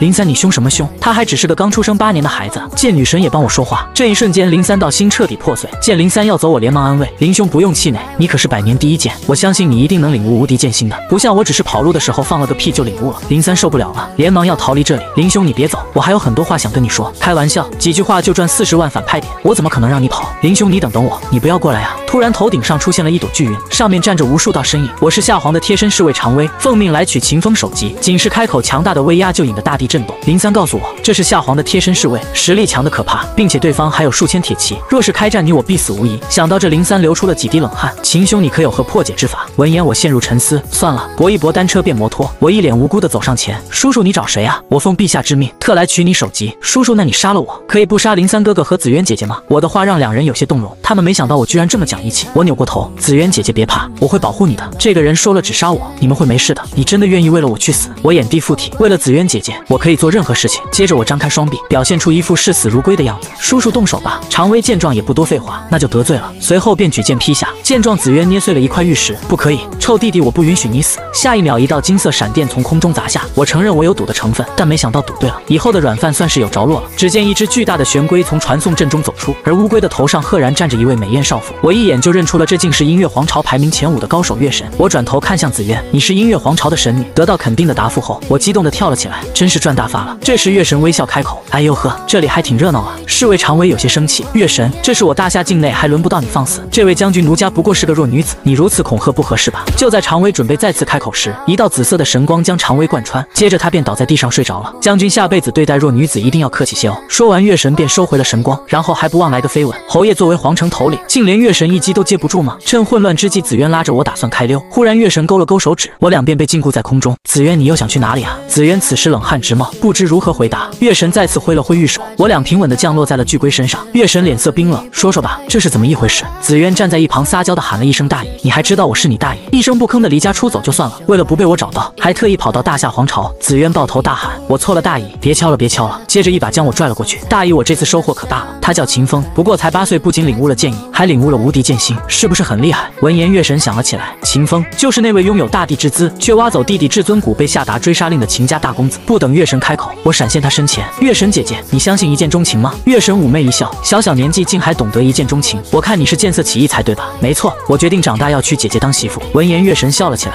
而紫渊却气坏了，臭弟弟，我这么担心你，你却惦记我大姨。忽然月神刮了刮我的鼻子，真是个小流氓，不过姐姐喜欢。看到这一幕的紫渊难受极了，脸都气成了青蛙。突然远方传来动静，原来是我的老爹来了。便宜老爹不停眨眼传递信息，儿子，老爹来救你了。为了不让他们发现，我一会儿会很凶的要索你性命，但你不要害怕啊，都是演戏骗他们打。见状我有些无语，便宜老爹早不来晚不来，我帮上富婆你就来，真不会挑时间。我直接拒绝演戏，随后抱住月神，月神姐姐，秦家的人来杀我了，我好害怕呀。老爹懵了，我的好蛋儿这是咋回事？这时爷爷站了出来，希望月神给个面子，将逆子秦风交出来。忽然紫渊将爷爷的话打断，要战便战，但秦风是我的。此话一出，在场几位家长直接傻眼，紫渊脸瞬间红了，连忙解释，我的意思是，秦风是我们月神宫的人，你们最好是从哪里来就回哪里去。大姨，我说的对吧？月神有些无奈，这个傻丫头啊，若是我今日强行带她离开，此事定会成为她日后修行之路上的心魔，并且秦风的资质确实不错。面对秦家要带走我的要求，月神选择了拒绝。爷爷脸色一冷，就要动手，就凭你们是留不住我的。说完此话，月神便操控巨龟进入了传送阵中，眼看我就要被月神从眼前带走，便宜老爹正要出手阻止，但被爷爷一掌打断。逆子，风儿去月神宫不是天大的好事吗？可是他看不起我们。爷爷闻言又是击掌，肤浅，小不忍则乱大谋，那可是你亲儿子，你要真伤着他怎么办？这时老爹担心不出手的话，此事会被人看穿。爷爷眨巴一下眼睛，看我的，紧接着搓了一个金色的超大玉螺旋丸，随后果断出手轰向巨龟，但攻击只是砸在了传送阵上，同时一道特殊的气体弥漫开来。只见爷爷大喊，秦风小儿竟想用春药坏我道心，实在卑劣之极。闻言，大夏护卫们慌了，如此巨量的春药散落在林中，妖兽也会为之疯狂。是时妖兽为刀俎，我们便是鱼肉。想到这，他们连忙四散而逃。这样一来，风儿总算安全地离开大夏皇朝，这场戏就完美结束了。此时，另一边的我已经来到了月神宫，见我们来了后，宫女们皆是站在两旁迎接，恭迎月神神女回归。只是刚走进来，我就发觉自己来到了天堂，这是我在秦家8年完全没体验过的感觉。由于太过激动，我不小心喷出了2道番茄酱。这时月神开口了：“秦风，以后你就加入我月神宫如何？”闻言，我连忙擦了擦口水。月神姐姐，这都是应该的，按照江湖规矩，你救了我，我就该嫁给你。月神笑了，哈哈，你真是个有意思的小家伙。月神说完，在我额头画了个小月亮。我现在正式任命你为月神宫神子。我指向旁边的大姐姐，以后我可以跟他们一起修行，一起吃住吗？月神表示神子神女都由他亲自教导。那我可以跟月神姐姐一起修行，一起吃住吗？月神惊讶开口，你要跟我一起修行？我戳了戳手指，就算不修行，一起住也是可以的。看到这一幕的紫渊气坏了，没想到这家伙还真惦记上大姨了。紫渊一把抓住我的头发，大姨公务繁忙，以后你就随我住在神女宫吧，和紫渊姐一起住吗？也行，一手带大也不是不可以。就这样7年过去，我已满15岁，那张脸也没了当初的稚嫩，而是变得更加帅气。而我每次在外修炼，都会引来宫女们的各种围观。这时7岁的小白喊道：“买票买票，买了票就能看5分钟男人，最后一张先到先得，快给我！”2个大姐姐都想买票，然后2人就因为1张票吵了起来。2位姐姐不要急，我这还有秦风青春期的苦茶，只需1000灵石。小白还没说完，票和裤衩子都被抢走。我可真是一只勤俭持家的好兔子。突然一阵强风袭来，将苦茶吹飞，小白大喊杀兔了，然后直接跳入水中，游到了我的面前。只见我仅用双指就将长剑抵住，刚才的强风正是出自这把剑的剑气，而出剑之人便是长大后的紫渊。秦风，你反应很快吗？看到这一幕的月神感叹我又变强了，我不强一点，以后怎么嫁给月神姐姐呢？这点觉悟我还是有的。闻言，紫渊上来就是一脚，你又整这死样！我从水中浮出，顺便撩了一下头发。看到这一幕的大姐姐们都陷入癫狂。紫渊生气的大喊：“你从小就惦记我大姨，我这么一个大美女在你旁边，你看不见吗？”我懒得解释，反手把水泼到紫渊身上。紫渊脸瞬间通红，因为衣服已经湿透了。不愧是大美女，是挺大的。闻言，紫渊喊了声流氓，跳入灵泉就要揍我。这时月神说起了正事，几天后是音乐皇朝的圣子淘汰赛，秦风你有没有兴趣参加？听到淘汰赛，我陷入沉思，反派点也快用完了，正好借此机会去赚点。想到这，我当即答应了月神的邀请。忽然紫渊发现不对劲，这水里什么东西这么硬？随后伸手抓取，见状我冷汗直冒，随后一把将他推开，并喊道：“是蛇，这水里有蛇！”一听到有蛇，偷看的宫女们吓得大叫了起来。我无语了，老夫洗个澡都这么多人围观。被发现后，宫女们全部跪在月神面前认错。我将衣服穿好，月神姐姐你别生气，我来替你教训他们。随后一鞭子抽下，宫女疼得直冒眼泪，而我并没有停手，足足拷打了他们2个半小时。下次不可以再偷看了，都下去吧。宫女们连忙拜谢，随后离开。月神说我太纵容他们了，我表示不过是些无伤大雅的爱好罢了，无妨。随后我看向一旁的小白，倒是有些家伙，是该好好松松皮了。我将小白抓住，月神姐姐，要是没啥事我就先回去了。此刻小白感觉兔生好像要到头了。这时一位宫女前来传话：“启禀神子大人，月神宫外有一名自称来自大夏皇朝的天子门生，想与您一战。”知道了，我这就去看看。此时的月神宫外，一个男人大喊：“叛徒秦风，你有本事出来啊！我猪头一个人打你10个！”见没人回应，猪头一个螺旋丸将大门轰碎。见状，宫女上来将他围住。猪头不屑地笑了：“怎么，秦风不敢出来挑战，想以多欺少啊？”听到这话，紫渊站不住了，当即要给他点颜色看看。别冲动，我抬手将紫渊拦住。这事情没有那么简单，有人给我们设局，他只是别人手中的一枚棋子。这些年大夏搞了个天子门生，表面上是广纳贤才，实际上是为了削弱世家实力。这次出使音乐皇朝来者皆为世家天骄，若是这些天骄在音乐皇朝的地盘上出点什么事，世家必会与音乐皇朝开战，最后坐收渔翁之利的还是大夏皇朝。虽然这只是我的猜想，但是真是假试试便知。随后我闪现宫外，秦风，你终于出来了，先吃我一刀。看着飞来的菜刀，我一个短闪轻松躲过。我当是什么厉害的高手，原来只是个领悟4重境的垃圾。我可是天子门生，你什么档次？我自信的回应：超凡9重。猪头气坏，你哪来的自信啊？超凡9重嫌弃领悟4重。我摊了摊手，你想怎么打？单挑还是群殴？猪头自信回答：当然是单挑啊。听到这话，我难掩笑容，随后打了个响指：姐姐们，他选一个人单挑所有人，你们一起上吧。猪头傻眼，不带这样玩的吧？随后猪头被宫女们揍成了猪头。被制服的猪头表示自己不服，你服不服关我什么事？我将算盘拿出，现在来算算账吧。地板2级损坏，大门3级损坏，柱子全部损坏，还有月神宫各位姐姐的精神损失费，加起来共计赔偿1000万极品灵石。1000万极品灵石，这些全部加起来也就1块灵石。没错，我就是想让你多赔我900多万极品灵石。你这是抢劫，我没钱。听到这话，我笑了笑，没钱倒没关系，可以换个方式式还。片刻后，我骑着兰博基驴来到了闹市，瞧一瞧，看一看，走过路过不要错过。正宗的大夏精壮男，不要998，也不要888，只要98，立马带回家。猪头气炸，秦风，你如此侮辱我，我朱家不会放过你的。我压根没把他的威胁当回事。猪头，你现在还是先担心你自己吧。我扭过头，接着叫卖：男人，精壮男人，现货秒发，无需等待。瞧一瞧，看一看喽。见神子亲自叫卖，路人们都十分心动。这时，一个金发男走了过来：神子大人，你看我家的千金如何？我勒个擦擦，你这就有些过分了吧？他再怎么说也是大夏的天子门生，那神子大人的意思是得加钱，成交，放开我，快放开我！猪头想死的心都有了。见状，我扯了下链子，别这种表情，这可是我千挑万选的极品微胖女孩，别身在福中不知福。闻言，猪头开心坏了，正准备对我进行问候，却被我丢了一颗药丸。不等猪头反应，药丸就化开了。秦风，你给我吃了什么？当然是顶级媚药。母猪也疯狂。随后我让胖妹上手试试未来的夫君。胖妞一脸娇羞，就在触碰的一瞬间，猪头就变了。夫人一日不见，如隔三秋。我的思念犹如滔滔江水，奔流不息，延绵不绝。胖妞羞红了脸。那我们换个地方说。就这样交易完成。看着他们离去的背影，我不禁打起冷战。丁，恭喜宿主侮辱他人人格，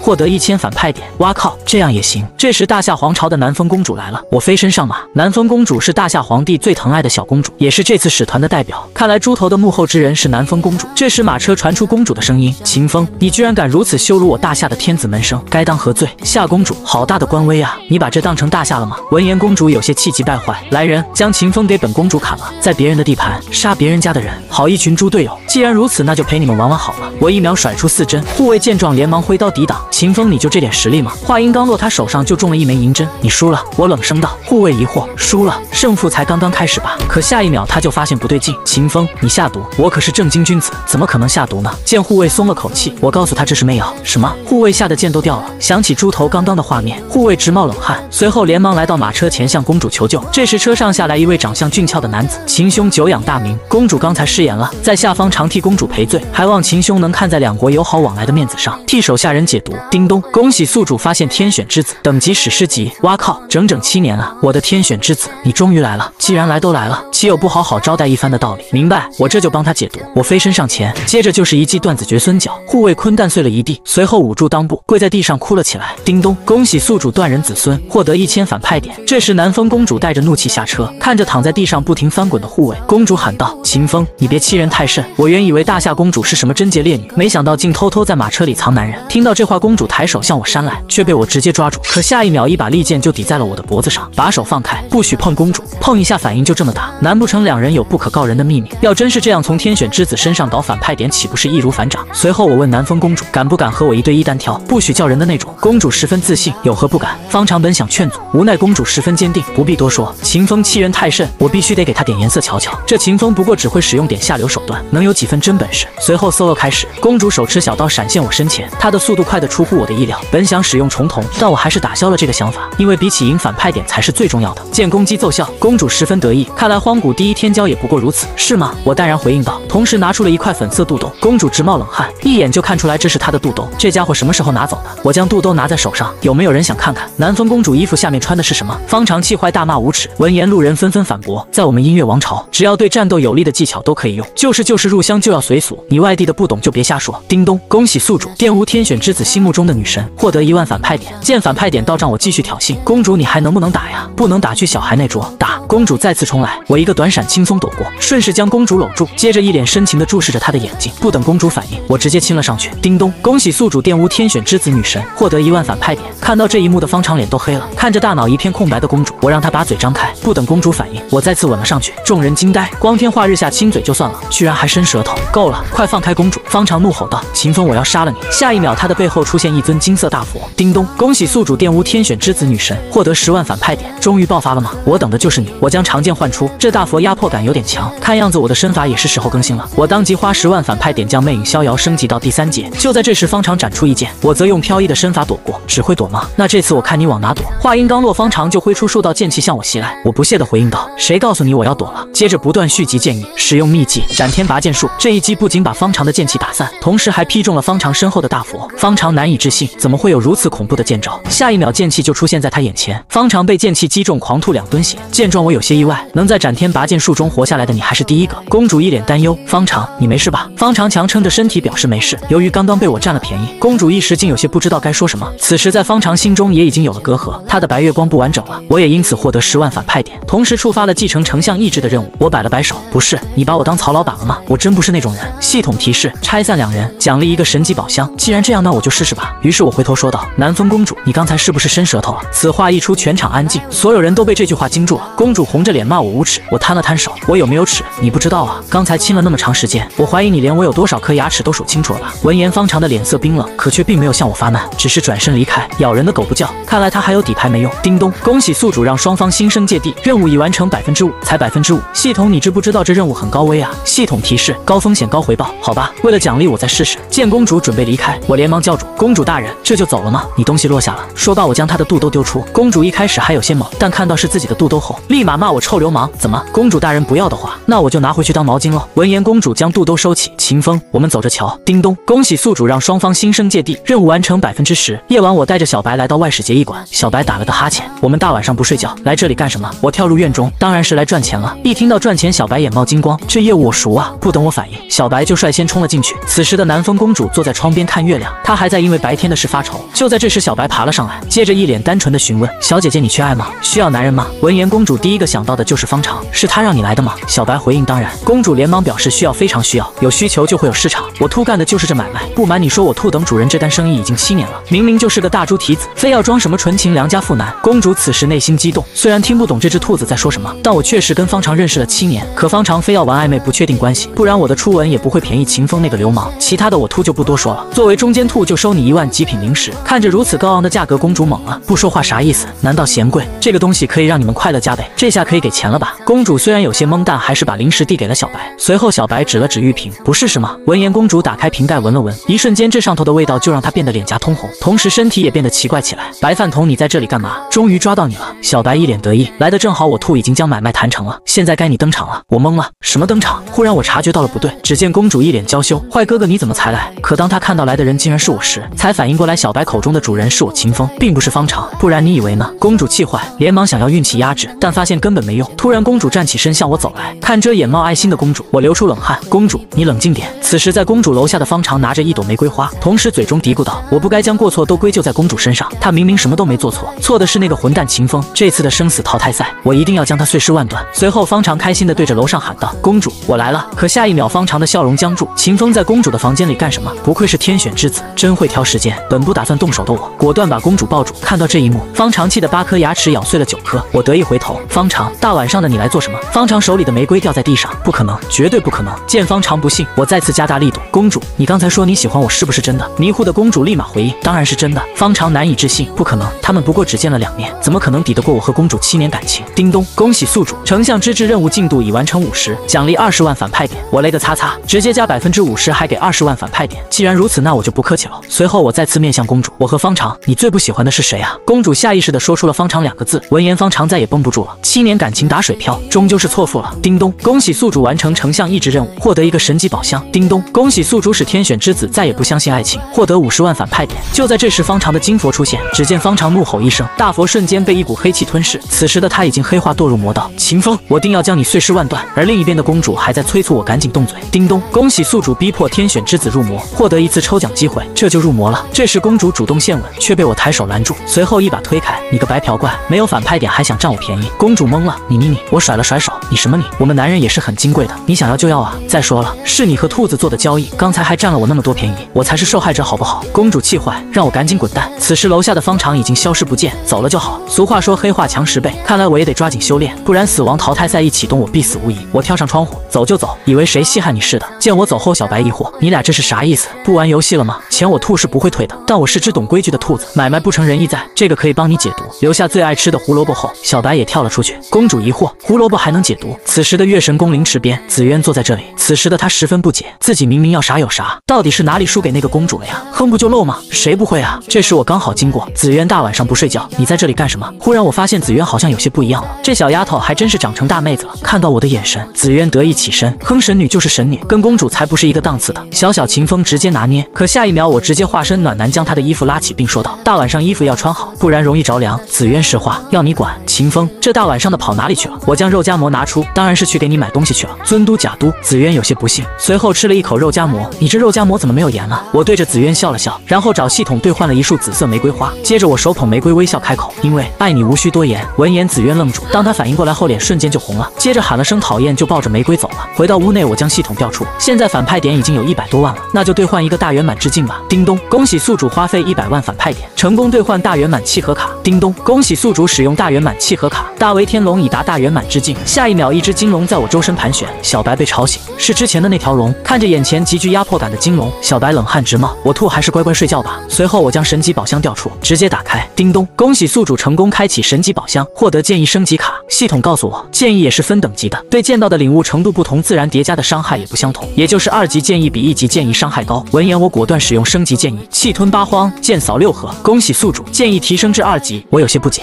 ，2级剑意很强吗？这时一只蚊子出来觅食，我仅是盯了一眼，蚊子当场被切成2块半，好像确实不错。还有最后一次抽奖机会，一起用了好了。这次抽到的是神级体质苍天霸体，拥有者体质强横无比，有不灭金身之称，越战越勇，越战越强，大成可拥有屠圣路仙的惊天战力。我勒个擦擦，这体质可太牛逼了！突然我的脑中惊雷炸响，意识仿佛穿越时空，下一秒我竟然出现在一个远古战场，为首的将军手持方天画戟，骑着赤兔马向我杀来，还不等我搞清状况，他就一枪刺来。见状我连忙提剑挡住，同时释放剑意，瞬间就将他斩得灰飞烟灭。这就是苍天霸体的威力吗？随后我冲向大军，强横的剑意同时涌出，数百人的军队顷刻间就被我轻松覆灭。别人比赛时都拼尽全力，我却躲在一旁悠闲的钓鱼。看到这一幕的紫渊不禁担忧起来，这个臭弟弟不好好比赛又在干嘛？而此时淘汰赛的直播现场早已坐满了人，主持人和特殊嘉宾正在公布排行榜。见状，观众有些意外，号称荒古第一天骄的秦风怎么排3万多名？听到观众的质疑声，主持人连忙请来了1代宗师牛宝国进行分析。大家好，我是混元境掌门人牛宝国。关于秦风为什么排在3万名开外，简单来说就是杂而不精。虽然秦风能力多，但多不代表强，不然7年时间里怎么才只有超凡9重？这次比赛道尽强者如过江之鲫，反观秦风简直就是一个小卡拉米，实在是不够看啊！闻言，众人表示确实有道理，可万一秦风如黑马般杀出重围呢？牛宝国大喊不可能，学之道历来在精而不在多，老夫之所以能成为武道宗师，也是因为我精于混元境和5连鞭，而像秦风这种杂而不精的人，靠什么逆风翻盘？专家就是专家，真厉害啊！有理有据，令人信服。与此同时，我正带着小白准备传送赛场。小白说道：“主营兔兔乱么可爱，这么危险的比赛就别带兔兔一起参加了吧。”结果下一秒直接到了比赛现场，小白哭唧唧：“不是，谁设计的传送阵啊？怎么这么快？”此时映入眼帘的是无边无际的比赛场地，路上到处都是凶兽和参赛选手的白骨。我负手而立，生死战场，果然名不虚传。就在这时，一旁传来打斗声，看来已经有人交上手了。小白疑惑为什么不加入战斗，我表示现在还不是时候。目前除了10万试炼者外，还有一大群妖兽在虎视眈眈，所以前期最好尽可能避免战斗，保存实力，后期才好疯狂收割。就这样一天过去，我的排名从3万跌到了5万。牛老师更是开始胡乱分析，像秦风这等过于自负的天骄，一旦遭遇挫折便会一蹶不振，骄兵必败就是这个道理。闻言，观众猜测击败秦风的极有可能是名剑山庄的少庄主一剑，据说他是传说中的天剑之体，并且他一晚上过去已经从90名提升到了60名。与此同时，音乐皇朝皇宫内，皇帝看着我的5万排名零积分陷入沉思，而南风公主却乐开了花。秦风你也有今天？紫渊看到这一幕有些担心，这个臭弟弟不好好比赛又在干嘛？而我此刻却在哼着小曲钓鱼。小白疑惑：主人，我们要战斗了吗？我伸了伸82年的懒腰，算算时间倒也差不多了。小白正要把剑递给我，我摆了摆手：小白，我从小是怎么教你的？子曰君子不器，意思就是真正的君子是不屑用武器干掉对方的。小白总感觉哪里不对，但又说不出来。经过一整天的交战，这些天骄肯定口渴难耐。这时我只要在水源里下几斤母猪也疯狂，那场面我都不敢想。嘿嘿嘿。随后我和小白戴好口罩，将几百斤的母猪也疯狂全部倒入河中。正所谓不下猛药，怎的猛料？刚下药没多久，2只妖兽来到河边饮水，结果刚喝完药效就立马发作。这时选手们也来到了此地，二话不说就对妖兽发起了攻击。锻炼被打断的妖兽十分生气，开始四处冲撞，而我和小白则是在树上看戏。片刻后，2只妖兽便被嘎掉，选手们的排名也随之提升。刚战斗完的众人打算去河边洗洗身子，顺便打点水喝。随后3人来到河边边洗边喝，可下一秒光头男就愣在原地。等等，我怎么感觉身体有些燥热难耐？2个队友也是眼神迷离，脸色红润。3人此时都想将对方狠狠地按在地上蹂躏一番。忽然3人惊醒，急忙转身，错觉一定是错觉。这时一对姐妹来到河边，正准备打水，见有妹子，3人立马围了上来。妹子警惕地喊道：“你们想干什么？”光头露出猥琐笑容：“别紧张，我们就是想交个朋友。”姐妹被吓得剑都扔在了地上，她们捂着眼睛边跑边喊：“你不要过来呀！”听到这话，红毛更加激动：“你们越是反抗，我越是兴奋啊！”就在这时，我闪亮登场，大胆狂徒放开那女孩，是秦风。姐妹俩一眼就认出了我，红毛气坏：“管你秦风秦羽的，现在立刻给我滚开！”话刚说完，一道寒芒闪过，红毛的坤坤变成2块半，红毛跪在地上痛苦哀嚎。叮，恭喜宿主成功歌以咏志，获得1000反派点。其他人见状全都怒了，正准备一起出手教训我，又是几道寒芒闪过，众人的坤坤全部一分为2。在众人武当哀嚎之时，小白迅速出手将他们身上的钱拿走。我勒个擦擦，这么多钱！我突处发财财了呀！我冷酷回头，念在上天有好生之德，我小惩大戒，希望你们好自为之。看到这一幕的姐妹花已经变成了我的小迷妹。红毛起身表达谢意，随后便狼狈离开。此时音乐皇朝宫殿内个长老表示这小家伙很有想法，月神有些尴尬，好丢脸啊！万万没想到秦风这家伙竟然会选用这种方式来打败敌人。就算你自己不要脸，但能不能考虑下我月神宫的脸面啊？此时另一边的我大声喊道：我来这里只有3件事，打蛋打蛋还是打蛋。而小白表示自己来这里也有3件事，搞钱搞钱还是搞钱。后面一群人跪在地上哀嚎，可恶，这秦风如果将所有的水源都动了手脚，那接下来的2天半我们喝什么？闻言我当即将装满水的葫芦拿出，卖水了卖水了，价高者得呀，底价1000极品零食，瞧一瞧看一看啊！红衣男气坏，对着地面砸了200下，太无耻了，请诸位和我一起诛伐此子。闻言众人颤抖起身，接着拔剑向我走来，我勒个擦擦，果然人帅容易被针对，我当即挥出一把母猪也疯狂，撒完便直接开溜，各位你们好好享受吧，我们来日方长。看到这一幕的众人连忙捂住鼻子，此时毫不知情的方长走了过来，本来一脸杀气的方长，下一秒脸色就红润了起来，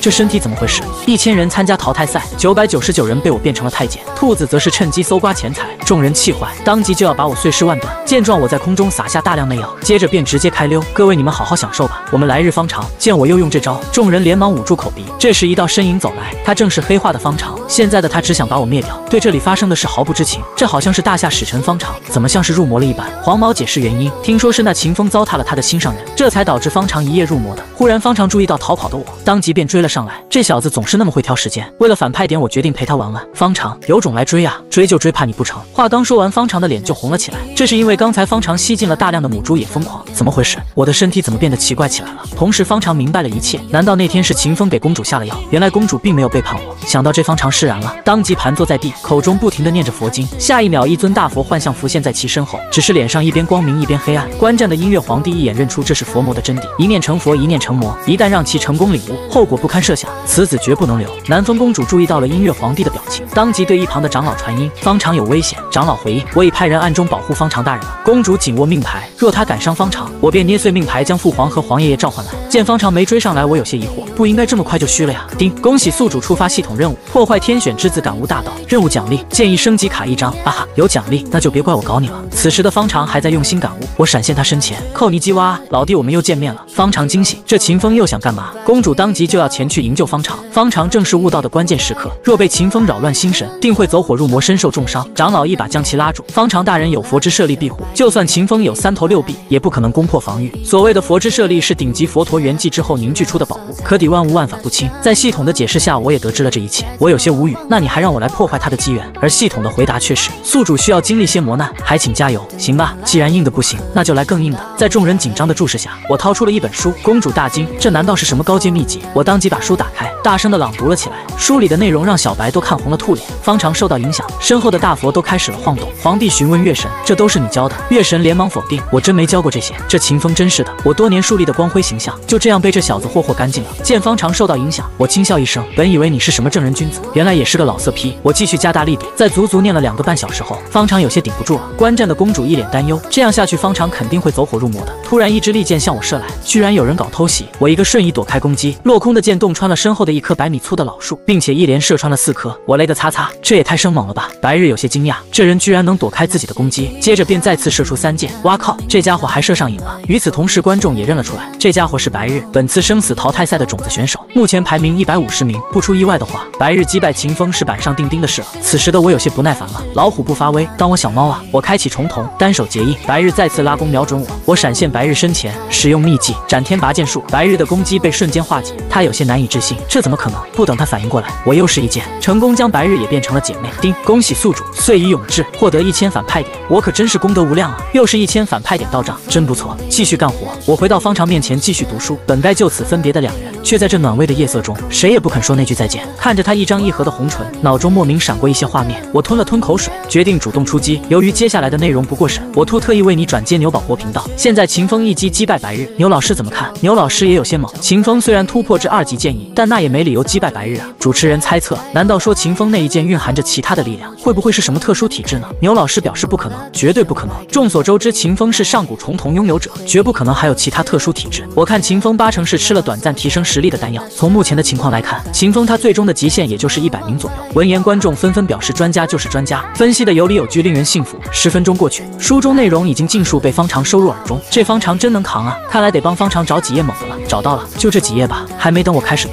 方长的大佛就出现裂痕，我还没开始读呢，方长你就起飞了，你这阅片量不太行啊。由于道心不稳，方长感悟失败，喷出了一大口番茄酱。我成功获得1张升级卡和50万反派点，但我不是很开心，本以为还能再获得一次抽奖机会呢。我抬手对准方长，下一秒他的佛之舍利就出现在我手上，就用这东西当我的补偿吧。恭喜宿主掠夺天选之子机缘，获得一次抽奖机会，这下心情好多了。方长艰难地爬了过来，把佛之舍利还给我，我直接一脚将他踢飞，还是不可能还的，这辈子都不可能还。接着我便开启疾跑跑路。小白疑惑，主人我们跑什么呀？小白，你知道什么叫螳螂捕蝉，黄雀在后吗？小白睁大眼睛，你是说我们被人盯上了？话刚说完，我们就被一人拦住去路。秦风，我要你助我魔剑。天命之子突破失败，我非但没有出手相助，反而还上前补了一脚，只因我注定是这个世界的反派，只有不断欺负天选之子，我的修为才能不断提升。随后我便开着疾跑跑路。小白疑惑地问道，主因，我们跑什么呀？你知道什么叫螳螂捕蝉，黄雀在后吗？小白睁大眼睛，你是说我们被人盯上了？话音刚落，我们就被一人拦住去路。白发男喊道，你就是秦风，我要你助我魔剑。靠北拉你谁啊？凭什么要听你的？白毛将剑拔出，我是名剑山庄的一剑，特意前来讨教。说罢便对着我挥出一剑，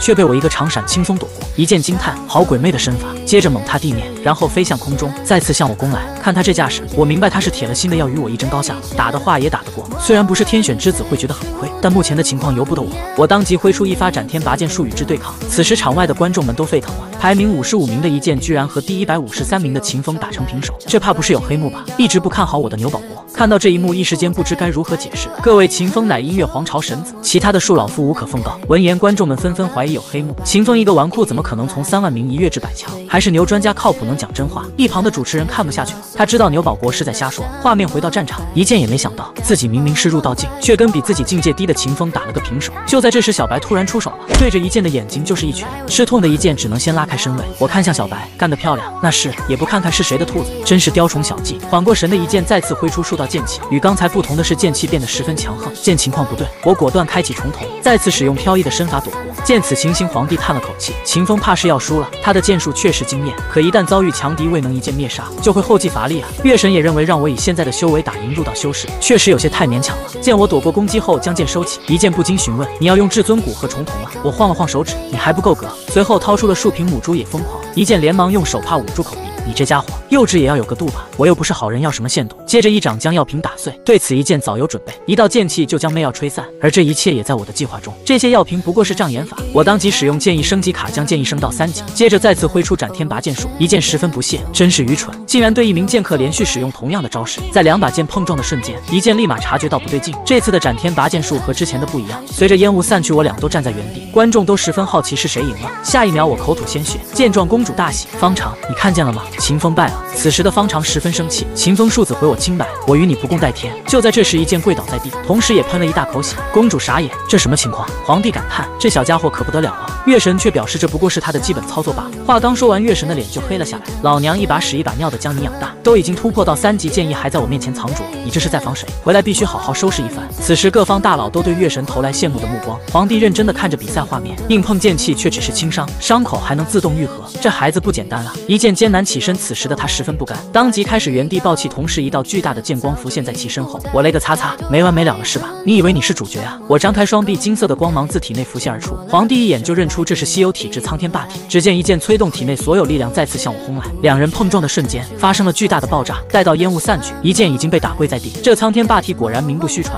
战斗途中不但不会感到疲惫，而且战斗时间越长，肉身就越强大。这时小白走来，看样子不用我突出手了，随后跳到了我肩上。主音，你说的黄雀来了。我将剑抬起，管他什么黄雀还是绿雀，只要有雀就行。这时一剑正准备走，秦兄，我们来日方长，后会有期。你以为你是谁？想找我战斗就战斗，想走就可以走了吗？唰，一道寒芒闪过，一剑的坤坤变成了2块半。接下来轮到你们了。看到这一幕，众人吓得拔腿就跑。我笑了，当即把宝剑一分为9，接着9剑齐出，刷刷刷，众人坤弹碎了一地。叮咚，恭喜宿主一共断人子孙104人，共获得10.04万反派点，爽了！10多万到账，反派点也攒到72.6万了，还有一次抽奖机会，真是美滋滋。我正准备离离开。忽然系统提示：叮咚，恭喜宿主蹂躏天选之子身心，获得30万反派点。叮咚，由于蹂躏天选之子身心，并留下心理创伤，获得1次抽奖机会。听到系统提示，我懵了，蹂躏是什么鬼？就在这时，我看见了地上的方长和白日。我勒个烧缸啊！不是白日方长吗？为啥白日在下面？为了让各大天骄安心修炼，我将他们的坤弹全部摘除。忽然系统提示：叮咚，恭喜宿主蹂躏天选之子身心，获得30万反派点。叮咚，恭喜宿主给天选之子留下永久的心理创伤，获得1次抽奖机会。我勒个擦擦，蹂躏是什么鬼？就在这时，我看到了地上的方长。我勒个烧缸啊！不是白日方长吗？为啥白日在下面？小白说道：主因，你都断人子孙了，白日他怎么在上面？也对，但不过我这也是为了他们好。你看我多功德无量，为了让他们潜心修行，煞费苦心，甚至不惜背负骂名，拆了他们的蛋。小白提醒：天马上黑了，我勒个擦擦，那得赶紧找到落脚点才行，不然那帮孙子肯定会找我寻仇。小白吐槽：你不是功德无量的吗？很快我们来到了一处山洞，这是专门供给参赛者休息用的，洞内不再被直播，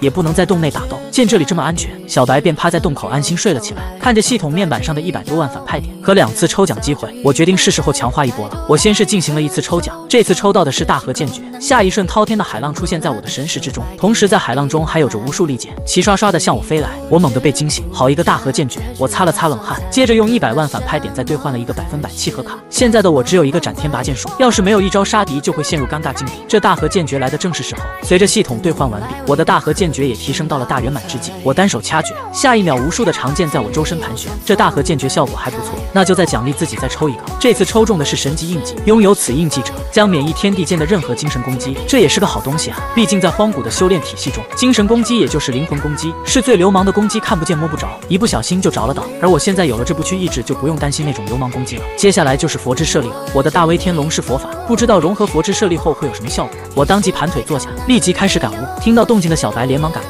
看着我浑身暴动的灵气和痛苦的表情，小白不免有些担心：主人，你没事吧？你不会也像那个方长一样入魔了吧？接着将圣人竹简拿出，希望这个能让主因你好受一些。而此时的洞外一群人准备趁我修炼时搞偷袭，但又惧怕我的母猪也疯狂。好后密不用担心，既有长存菊花不败，我们不散。结果刚说完就被一巴掌扇飞，你滚啊！主因，你好些了吗？小白一脸担忧。随着圣人竹简开始发力，那股狂暴灵力逐渐归于平静。世间万物果然都是相生相克的。随着我的不断领悟，被灵力摧毁的经脉开始愈合，差不多可以突破灵武境了。看到这的小白终于松了一口气。忽然洞外传来动静，主因还在修炼，那么只能靠我吐了。小白走出山洞，对着众人喊道：我兔主银正在里面谈几个亿的大生意，给你们一个建议，赶紧走。众人面面相觑。这秦风现在凶名在外，一天内让无数兄弟以姐妹相称，要是打扰到他谈生意，那后果不堪设想。要不咱们下次再来。忽然红发大声喊道：秦风的兔子也能信吗？我看他八成是在洞里疗伤。话刚说完，小白就原地消失，下一秒闪现红发身前就是一脚。看着跪在地上的红发，众人一眼就认出这是空间之力。这时小白身上灵气爆发，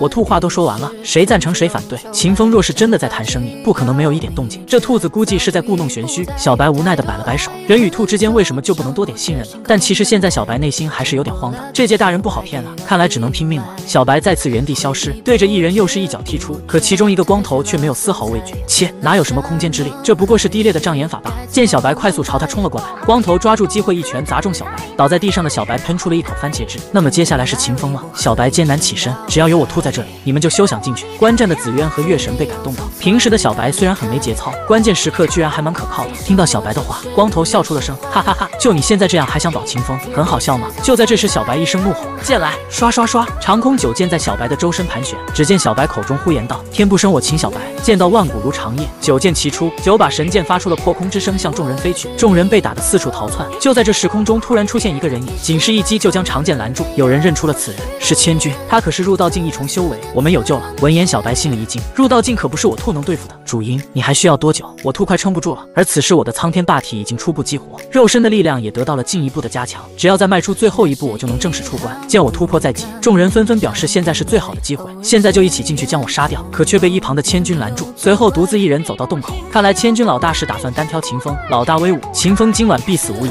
看着面前如山一般高大的千钧，小白的遗言都已经想好了。主因，你的第一次我兔还没卖出去，我兔要是嘎了，你记得自己卖个好价钱。突然千钧对着洞口跪了下来，小白懵了，这又是唱哪一出啊？在下千钧对秦风老大的敬仰犹如滔滔江水连绵不绝，又如黄河泛滥般一发不可收拾。今日秦风老大不收下小弟，小弟必将跪死在这洞外。看到这一幕，众人傻眼。忽然一道脚步声传来，我完成突破，正式出关。趁我不在，打我家兔子，诸位这是何意？见我出关了，众人连忙开溜，打了我的兔就想走，没门！我将9剑换出，开始拆弹。羞羞羞！恭喜宿主岁已永志，获得1000反派点。看到这一幕，千钧感叹道：好恐怖的手段！幸好我跪得快。忽然一个声音引起了千钧的注意：于兰仙子怎么来了？杀人不过头点地，阁下何必如此羞辱他人？我只是用手点了点男人的额头，下一秒他的战力竟提升了5倍，这是我刚刚获得的仙奴反应，打在头城小弟身上可共享50宿主战力，如生出背叛之心，将受地狱之焰灼烧而亡。原来就在刚刚，众人趁我闭关欺负我家兔子，出关后的我做的第一件事就是嘎掉他们的坤蛋，不成想中途却遭遇到天选之女的阻拦。杀人不过头点地，阁下何必如此羞辱他人？我有些无奈，那要不我把他们都杀了？听到这话的小卡拉米都吓坏了，看着面前的于兰，我陷入沉思。既然他用的是冰属性的，要是用导龙入海，引火归元跟他打一架，那岂不是随便拿捏？见我一直盯着他看，于兰吐槽我果然跟传闻中一样流氓，可下一秒系统却提示：叮咚，恭喜宿主让天选之女好感加1，获得100反派点。我靠，好感度不减反增，这丫头不会是个死傲娇吧？于是为了获得反派点，我开始夸她：于兰仙子真是人如其名，气质绝尘，不仅生得漂亮，还如此心地善良，不惜消耗自身仙法也要保大家平安，格局之大让秦某佩服。可于兰脸色依旧不变，废话少说，要杀他们就先打败我。叮咚，恭喜宿主让天选之女好感加3，获得300反派点。见好感度提升，这让我确定她就是个傲娇。我当即表示，挥刀舞剑难免伤及无辜，不如你我徒手战一场如何？你赢了，我便饶他们性命；但你若是输了，还不等我把话说完，于兰便直接答应，接着摆了摆手，开始吧。突然远方上空发生了爆炸，谁这么勇，居然在打小龙？击杀小龙不仅能获得大量积分，还能获得他们身上的龙珠宝贝。我们也赶紧过去，快走快走，去晚了就没有了。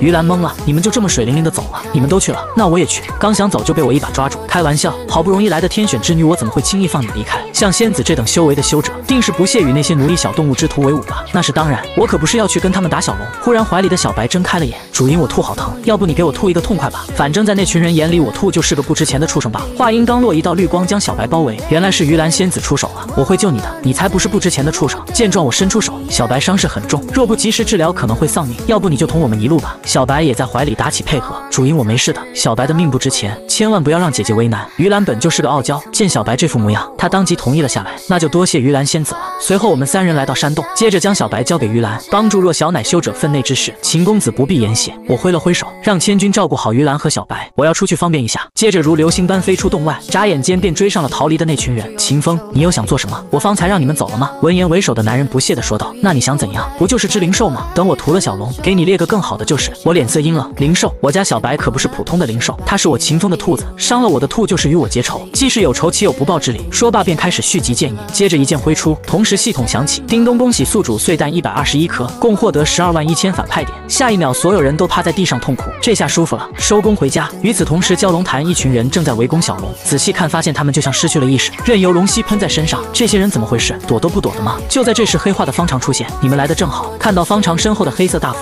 有人认了出来，这是佛陀魔音，修行界最下贱的精神攻击，若是被他控制，我们就会像那些人一样。快走快走！一位选手大声喊道。堂堂大夏皇朝天骄，手段竟如此下作，方长鸟都不鸟他，直接抓住了一只傀儡，然后对着他的肩膀猛吸，随后一脸癫狂地说道：快恢复了，我的力量马上就能回来了。见方长这副模样，公主泪流满面。方长，你怎么变成这样了？次日一早，我带他们来到龙洞外围，千钧有些疑惑，老大，我们来这里干什么？不会是要屠大龙吧？我活动了一下脖子，有什么问题吗？于兰有些惊讶，要知道自生死淘汰赛开创以来，从未有人能战胜小龙，而小龙还尚且只是蛟龙化形，更别说屠杀真龙。秦风这小子是不是有点飘了？见系统提示好感减1，我懵了，为啥突然减好感？难道是觉得我忙于事业不关心他？想到这，我闪现他身前将手握住，放心，屠了大龙我分你装备。可说完，好感度却再次下降。秦风摸我手，下流，这让我有些摸不着头脑。接着一把将他推开，女人只会影响老夫拔剑的速度，屠龙去了。说罢，我直接跳进龙洞。见我冲了进去，于兰暗自感叹，昨夜为救爱宠，不惜放下仇怨相求于我，今日又许诺愿将自己拿命换的天才地宝分于我，桩桩件件都表明他不似传闻中那般无情。是我太小人之心了吗？我对他是不是应该温柔一些？叮咚，恭喜宿主让天选之女好感加5，获得500反派点。收到奖励的我懵了，系统你是不是在耍我？此时的音乐皇宫内，得知我要屠龙的皇帝十分震惊，这可是真正的龙族，秦风才领5进1重，这不是以卵击石吗？难道说秦风还有底牌？月神摇了摇头，我也不知道。忽然一声巨响传来，只见一群人跳到小龙身上开始自爆。方长一脸癫狂地喊道：艺术就是爆炸，来吧，都来吧，来为这艺术献祭吧！这疯狂的一幕让皇帝都觉得残忍。公主问向长老，这一切都是假的对不对？不对？难道她的儒雅善良风度都是装出来的吗？长老捋了捋胡子，入魔是将人心中压制的欲望全部释放出来。公主既知道答案，又何必再问？公主再也绷不住了。方长，难道你一直都在骗我吗？此时另一边的我已经在洞穴中找到了正在睡觉的大龙，不等大龙反应，我就对着他的眼睛一剑刺入。吃痛的大龙开始在洞内乱撞，不好，这样下去的话，山洞要塌了。我当即将剑拔出，接着逃出山洞。刚来到二人身边，下一秒山洞坍塌，同时发出阵阵龙吟，巨大的声响让千钧都忍不住捂着耳朵。见状，我直接冲向黑龙，对着他的嘴巴就是一拳，吵死了！被激怒的黑龙开始疯狂扭动身体，见时机已到，我果断发动重瞳。原本晴朗的天空突然出现无数对紫色神眼，接着向黑龙射出数道紫色光波。见力道不够，我将神剑调出，狠狠地刺入黑龙的屁股。黑龙疼得嗷嗷叫。下面看戏的千钧见状，突然菊花一紧，老大这也太损了吧！此时另一边的蛟龙潭内的小龙已经倒下，方长活生生将龙珠抽出，随后拿在手上。这下秦风你拿什么跟我比？此时方长的排名积分来到了第一。音乐皇帝不禁感叹，一个大夏皇朝的天子门生，竟在音乐皇朝力压群雄，现在只能看秦风能否压方长一头了。见远处的爆炸声消失，我判断小龙肯定已经被屠了，那我这里也要加快速度，否则肯定会招来苍蝇。我一把将衣服撕开，一只金龙在手上显现，是时候用这招了。我双手结印念起佛经，大威天龙，大罗法咒，般若诸佛，般若巴马控，飞龙在天。下一秒，一只金龙出现，和黑龙缠斗在一起。看到这一幕的千钧直呼老大牛逼666，也是时候该结束了。我操控神剑对着黑龙不停搅动，仿佛要将他的身体刺穿。金龙趁机补刀，猛地一口咬下。混乱中，黑龙的尾巴向我甩来，来不及躲避的我被尾巴抽中，直接倒飞200米，直到撞到崖壁才停下。千钧连忙跑了过来，老大，你没事吧？我摇了摇头，问题不大。接着唤出法阵，将残血的黑龙吸了进去。此地不宜久留，大龙被屠，马上就会传遍生死战场，快离开这里。随后两人连忙将我扶起，接着化作一道金光消失在原地。此时的方长正沉寂在屠龙的喜悦中，第一名非我莫属，我方长才是这天地间不可战胜的天骄，哈哈哈！忽然远处传来大龙被屠的消息，方长连忙看向积分排名，第一名居然变成秦风。见状，方长一口82年的番茄汁瞬间喷出，这怎么可能？接着擦了擦嘴角，好啊，就算你秦风能屠龙，此时也一定身受重伤，只要能找到你，真龙和你的命都属于我。此时的山洞内，系统的提示音接连响起，叮咚，恭喜宿主阻止天选之子装逼，获得5万反派点。叮咚，恭喜宿主打击天选之子，让其道心不稳，获得10万反派点。奇怪，怎么只有方长的？于兰的呢？他真的蛮奇怪的。算了，我就做他得不到的男人好了。此时喂完兔子的于兰准备出去找些吃的，千钧让于兰仙子多加小心，放心，没人可以伤到我。此时山洞内的我打开系统面板，发现反派点已经达到29万。这时系统提示，宿主您可以兑换万倍悟性光环，万倍悟性光环可将悟性提升至万倍，维持效果12小时，兑换价10万反派点。万倍悟性，这不得杀疯了？我当即兑换，下一秒周身泛起金光，这感觉还蛮奇妙的。我当即开始顿悟。此时的小白和于兰在树林里摘了一堆野果，而他们不知道的是自己已经被人盯上了。突然一支利箭从林中射出，正中于兰仙子后背。躲在后面的男人邪笑一声，连忙冲出树林，却发现于兰和小白已经不见踪影，只留下几颗带血的果子。这箭上有毒，无命休矣。小白叼着于兰的衣角，姐姐坚持住，马上就到了。片刻后，于兰终于回到山洞，接着便昏倒过去。我连忙将箭头拔出，出去就被射。天选之女点这么背的。忽然系统弹出3个提示：一、提起裤子硬气说话，奖励神级法棍1部；二、一刀宰了天选之女，奖励神器屠龙宝刀1把；三、帮天选之女解毒，奖励百毒不侵体质。不是系统，我发现你是真的骚。如果我没记错的话，于兰的老妈就是蓝魔荒古4大美人之一，是跟月神齐名的存在。随后我将于兰的外衣褪去，我现在救了她的女儿，以后怎么着也得表示表示吧。我帮受伤仙子解毒后做的第一件事，竟是用银针在她背上刻上到此一游4个大字。叮咚，恭喜宿主占天选之女便宜，获得10万反派点。叮咚，恭喜宿主完成3选1任务，获得百毒不侵体质。我勒个擦擦，这样就有10万反派点了。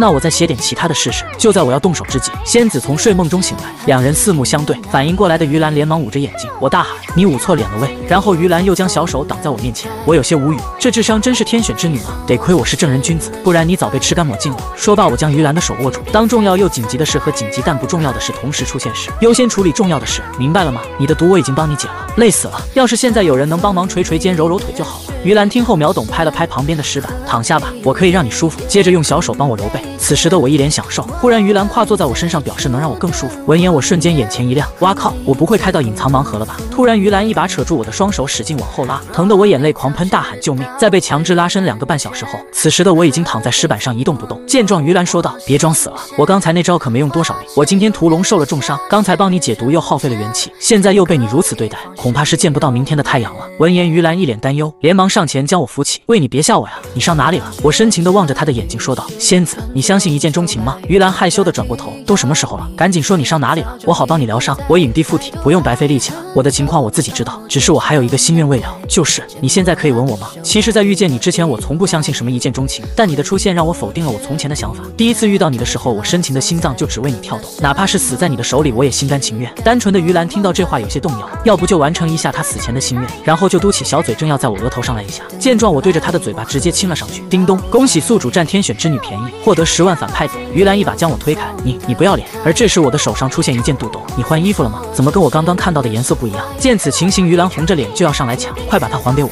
我顺势向后一倒，仙子，你这是想对我做什么？我知道我很帅，对你的诱惑很大，但你放心，我不会反抗的。来吧！于兰又羞又气，你无耻，看我不撕烂你的嘴！叮咚，恭喜宿主占天选之女便宜，获得10万反派点。就在这时，一道身影从后方出现，只见一个壮汉驾着千军走了进来。秦少，我终于找到你了！见有人来了，我一把将于兰推开。风花雪月之事还是得与心爱之人体验才行，你就不要再勉强我了。见状，壮汉立马提刀向于兰砍去。何方妖女敢坏秦少道心？看我不一刀斩了你！我勒个擦擦，这还是个暴躁大哥！我连忙上前将其阻止。兄弟，有话好说。闻言，壮汉直接跪在地上。秦少，我乃万马，以后我便为你马首是瞻。你让往东，我绝不往西，请你收下小弟。这操作给我看猛了，刚收了个千军，现在又来了个万马。我连忙将他推开。就你这李逵的造型，还是不卖萌的好。说罢，万马眼泪狂喷。秦少，你这是不愿意收下我吗？不是哥们，我收还不行吗？你先把眼泪擦掉。随后我将法印打在他额头，瞬间他的修为就成倍提升。叮咚，系统提示：仙奴法印已达上限，宿主可以通过提升修为来解锁上限。没想到这东西还有上限，好在千军万马这2个家伙也不弱。听到这个名字，我想了起来，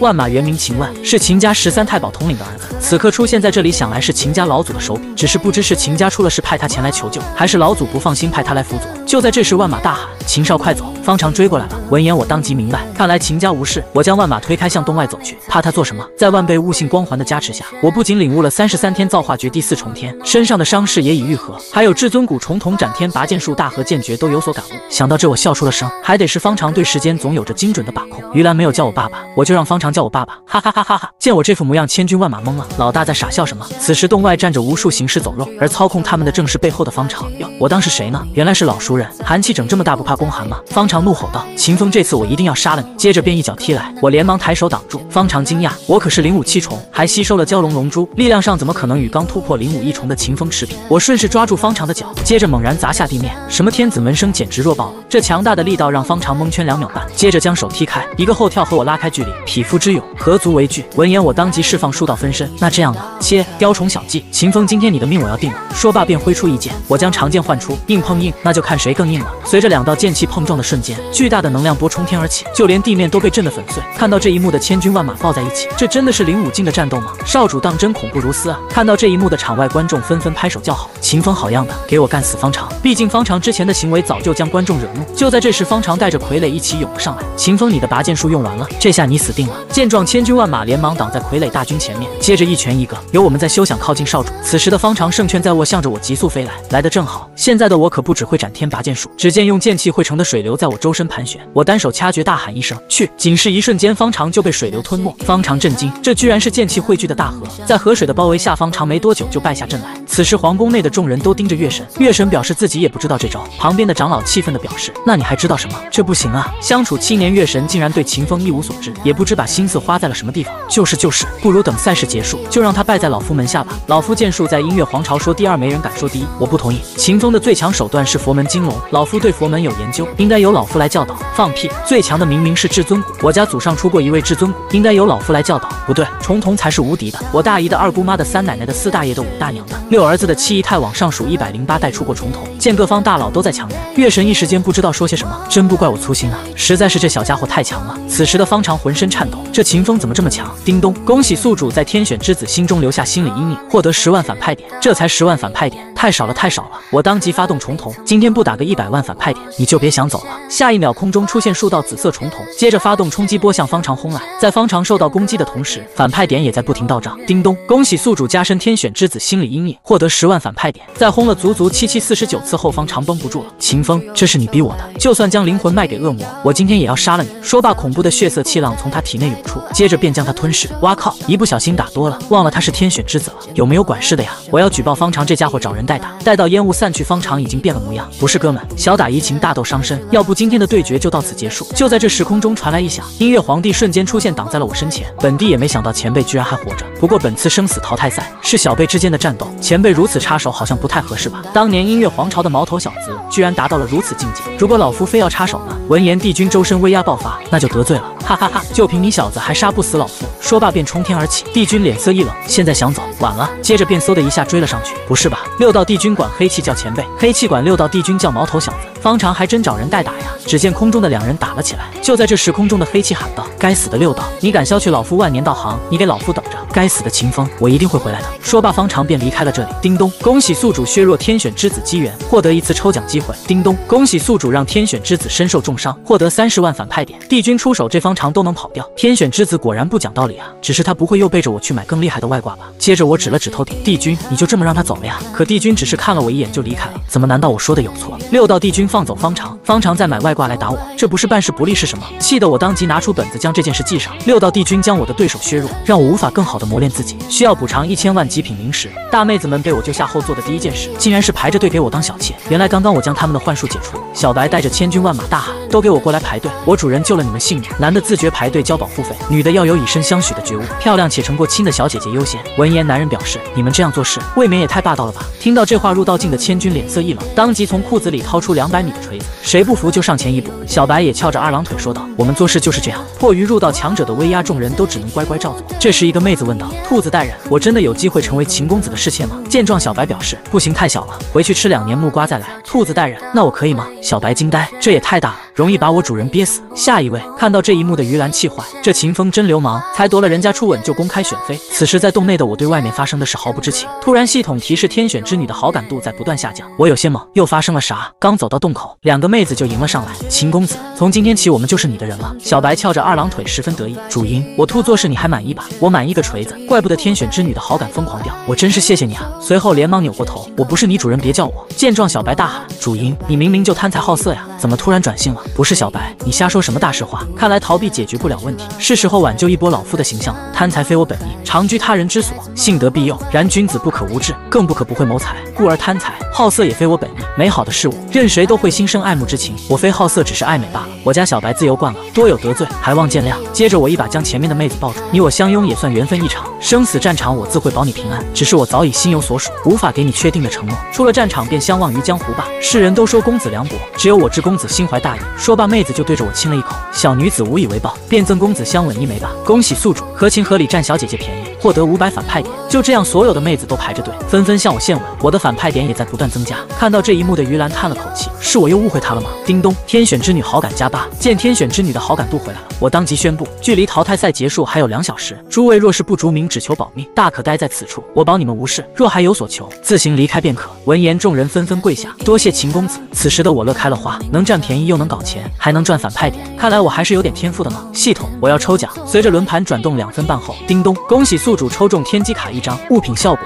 使用后可窥探1次天机，从中寻找1场天地造化。温馨提示：天地造化并非随处，最好以天选之子为原点开始窥探，方能轻松寻到天地造化。闻言，我陷入沉思，天选之子的话从谁开始好呢？二弟秦昊吗？他有点小，没什么威胁度，03关系还不错，人又傻白甜，骗几下就行，不至于用到天机卡。于兰的话就算了，他越反抗，我越兴奋，窥探了秘密反而无趣。如此说来，就只剩你了，出来吧，方长。随着窥探开始，我看见方长走进1000年才能开启1次的昆仑秘境，并且还在秘境中找到了无垢之泉。更加无敌的是，他还领悟了到新种魔，还有没有天理，有没有王法了？这卦开的比我有系统都猛。就在这时，画面突然发生转变，只见6道帝君将方长压在身下，要怪就怪你6位帝王玩的命格吧，只要与你刷副本，便能逆天改命，成就大帝之位，你就乖乖从了我吧。卧槽，真的辣眼睛！6位帝王玩什么鬼？这 TM 也行？本以为白日是人如其名的受害者，没想到他却是在闷声发大财。还有那个方长也是，同样都是开挂的，差距怎么就这么大？刚被我夺了佛心，1个月后就练成道心，宜可忍，殊不可忍。1个月后的昆仑秘境和无垢之泉，我是要定了，耶稣也留不住。不过想要成功得到昆仑秘境中的无垢之泉，以我现在05境1重修为肯定是不行的。想要进入昆仑秘境，需要道入道境，而我目前只有05 1重，就算我24小时不吃不喝不拉不睡全力修炼，1个月最多也就突破到05 3重，1个月的时间有点短了，而且高强度连续突破还损伤身体，实在有些得不偿失。叮咚，宿主可以兑换05气根基丹，只需1颗就能从根源上解决因升级太快，致使根基不稳，从而导致修者走火入魔的状况。温馨提示：一颗05根基丹可巩固一个等级修为，兑换价格50万反派点。我勒个擦擦，一个3无产品你卖我50万，你的良心不会痛吗？叮咚，系统就是系统，没有良心，好家伙，算你狠！按照一个小等级需要1颗来计算，我至少得搞9颗，也就是450万反派点，而账户上现在只有59.7万反派点，只能勉强买1颗。算了，先搞1颗试试。恭喜宿主花费50万反派点，成功兑换1颗057根基丹。在我吃下的瞬间，数道金光涌入我的体内，这就是开挂的感觉吗？不愧是50万反派点，这效果跟我打磨了7年的超凡境根基一样的。就在这时，钟声响起，我伸了个懒腰，终于结束了。接着传送回广场，场上的众人议论纷纷，今年活下来太不容易了，都怪那个大夏天子门生方长，要不是他死亡率怎么可能从50%升到80%？小白却是意犹未尽，主音，下次要还有这种躺赚的活动，一定记得叫我。